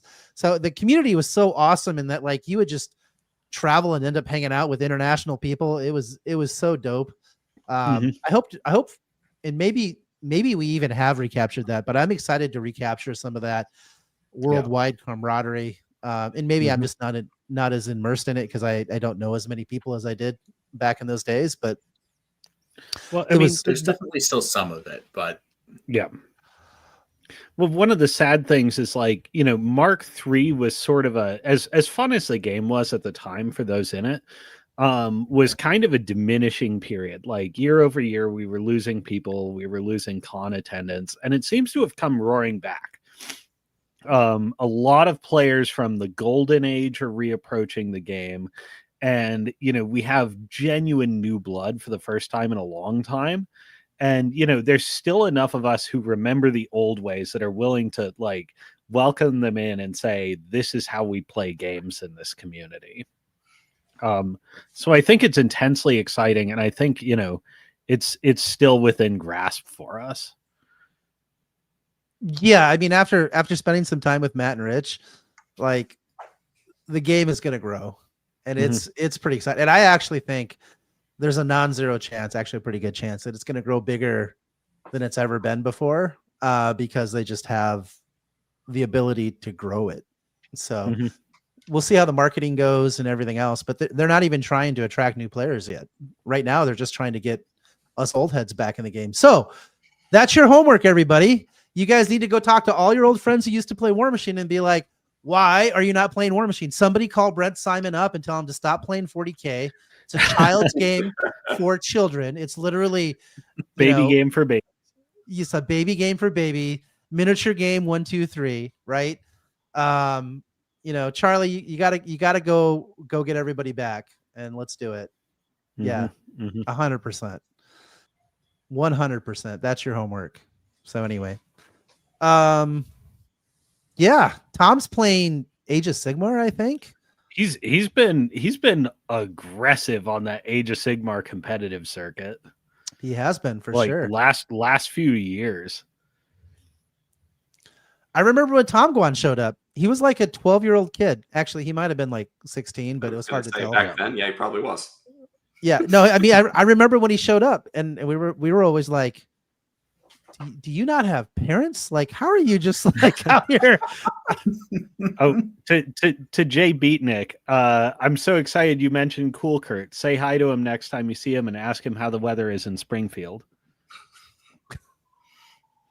Sorry, that's a deep cut troll. 100. You got AK back. That's awesome. You know, there's no reason why Tim Simpson shouldn't be playing. The guy literally writes he used to write for Privateer Press. I think he wrote Fluff. I'm pretty sure he's a writer for them. Like, what are you doing, Tim? Come back and play with us. Also, I played AK back in Warmachine Weekend 2010, and it was one of the most fun games I ever played.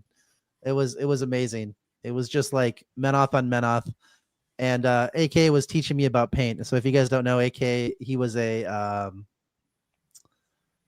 paint chemist, designed paints. So he was like using color changing paints on his stuff and everything. It was wild times.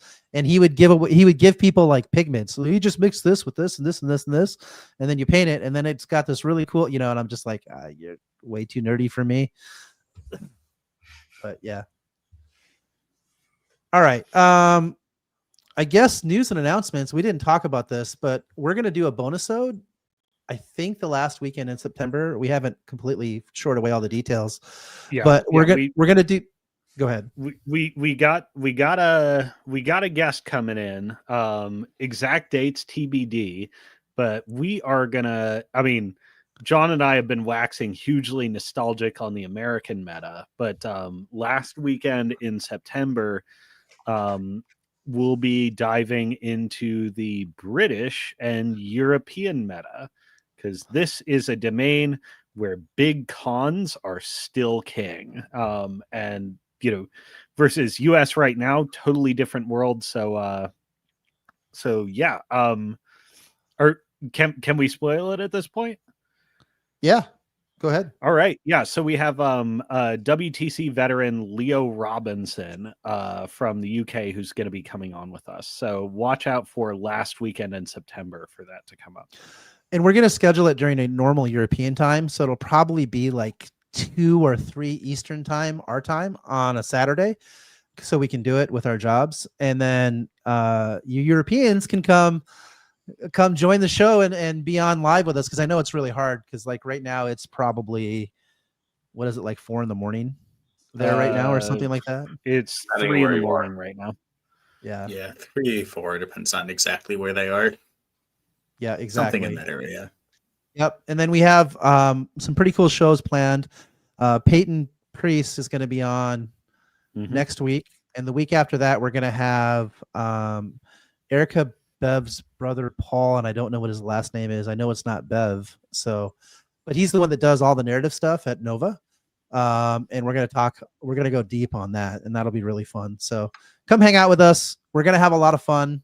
Come play games with us. Come make fun of Alex, but do not take my Cosma. You can make fun of, but you cannot steal. Correct. Yeah, I mean, Peyton's been on a roll. I think he run Royal Mountain Rumble, right? And then another event in St. Louis. He took Rocky Mountain Rumble down. Yeah.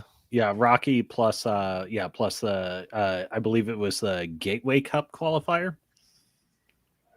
I have it in the other outline. Everything's in a Google Drive. No Stephen Williams, no borrow, no use for a little bit, no steal.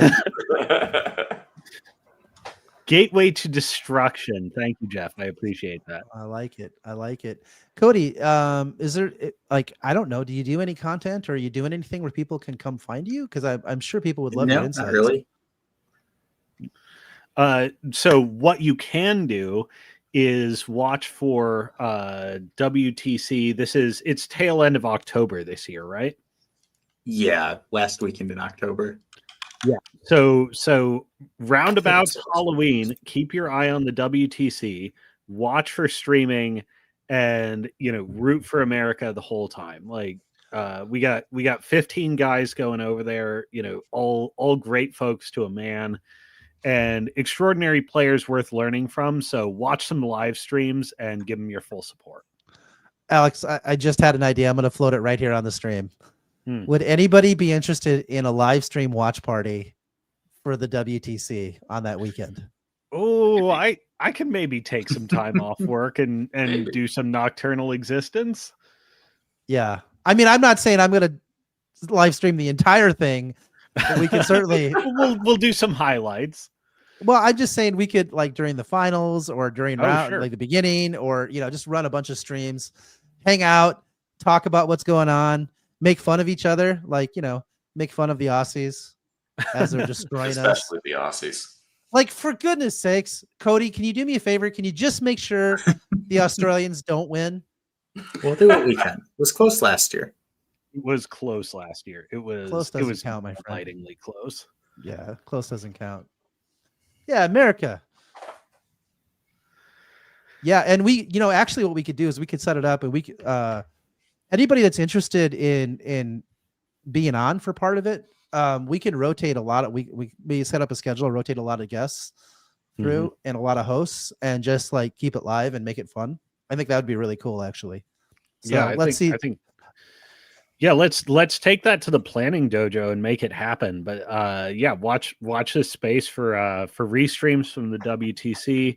Make sure when you see Cody's games are on, even if it's 3 a.m, get on there and show your love. And watch this space for restreams and commentary. Yeah, because where's WTC this year? Is it Finland or Sweden? Sweden? Okay. It's at a a venue because the Nordic countries give tax discounts for people in their country to not drink. Wait a minute. Did you say the WTC is at a dry venue? The Aussies are sure to lose. I mean, so like the Nordic countries culturally skew very heavily toward BYOB, but Sweden was offering substantial tax breaks for for a dry venue. A dry venue for the WTC? Who planned that? I got to yell at somebody. That's ridiculous. Like, how are we going to see a drunk human Eiffel Tower in the middle of the night? There will be that was retired for safety reasons a few years ago. Yeah, this is exactly why we need booze, because then it will become unretired. One of the Belgium years, I do remember it was a problem on Saturday that we had drunk the venue clean out of beer. Well, it wasn't only the Belgian year; it was the Polish year too. The Polish guys got in a truck and drove into town, and bought just tons of alcohol because we drank them completely dry. Because what happened was in Poland, it was because of the exchange rates; it was so cheap. People went to town. Like it was. Yeah. People go to town anyway, but it was like, I can't believe this bottle is like $1, and it's like, the size of my head, and people are like, $1, I'm gonna go get 6. Yeah. Oh man. Yeah. It's and Poland and Belgium are not known for being light drinking countries. So when you can wipe out a resort of alcohol, it's true. That's something. Someday I'll tell the story about how I screwed up the dates and we showed up a day early for the WTC in Poland, and we were streaming it, and there was no place for us to stay and nobody was around because I goofed on the days that we were supposed to come in. That was awkward. That was really awkward because nobody speaks English. We're just like it was at this like chalet, which was really cool up in the mountains, but there was no restaurants around. So I remember some of the tournament organizers were setting up, and they're like, "Oh my gosh, what are we gonna do?" So they got the chalet to let us into the rooms. So we got rooms, and they felt so bad for us that there was nothing to eat that they drove into town to McDonald's because it was the only thing that was open, and brought back like Big Macs and fries. And then there was a little store kiosk thing that was like kind of I think it was like an honor system thing that was full of Snicker bars. So we had Snicker bars, and it's a true story. You can ask Trevor Christensen about that sometime. As a matter of fact, Trevor is somebody we need to get back into the game. Get that the Utah meta back rolling.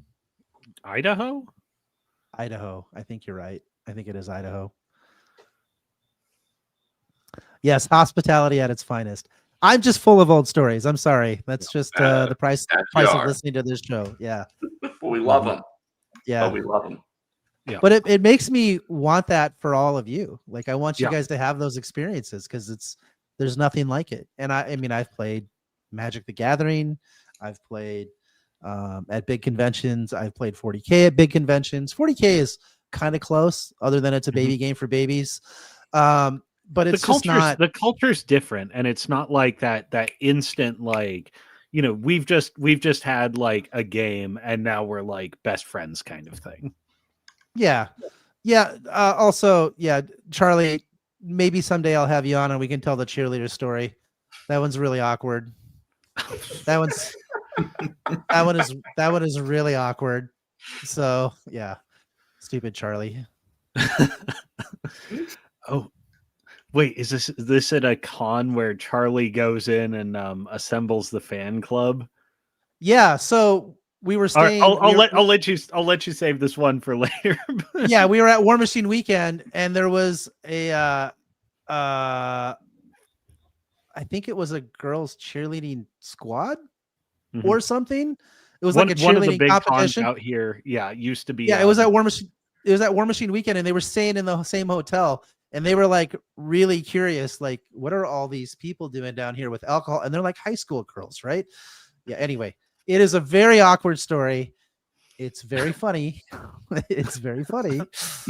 Yeah, girls soccer tournament. That's it. And I swear to God, one of those girls was the devil, and we'll just leave it at that. Because it was the most awkward. I will say this: I was speechless. I've never been speechless in my whole life, and Charlie laughed so hard for so long, and I got to hear about that. Yeah, that was a story. You have pictures of that, Charlie? You do not. Yeah. All right. So sometime we'll have Charlie. When can you come on and we can do a Let's Embarrass John recap of that debauchery, because I don't know how else to describe it. All right. It's 10 o'clock. A friendly reminder, by the way, I think we're pretty close to 300 subscribers now. Let me look. 295 before we went live. So everybody who's enjoying this stream, if you haven't already, get yourself subscribed. And if you have friends who like Warmachine but don't watch this yet, get them subscribed too. Because 500 we go to third hour. Yeah, and if we get to 1,000, I'm thinking about adding a monthly bonus ode for the Europeans, and every 1 weekend a month. I can't do it every weekend. My wife is already kind of like, how come this takes so much time? I'm like, it's normal. Trust me, this is, yeah. Right. Yeah. 2 months ago, it was like, oh boy, I'm sure glad my husband is engaged in a hobby and gets to do his thing. And now it's like, where's my husband? Hey, thank you. Name, which I think that's actually Juris, but I'm not sure. But thank you for subbing. I appreciate it. Jay Beatnik, I know you are. I'm gonna dub you the first Musing Panda super fan. Yeah, and Vulgaris has been here from the beginning too. So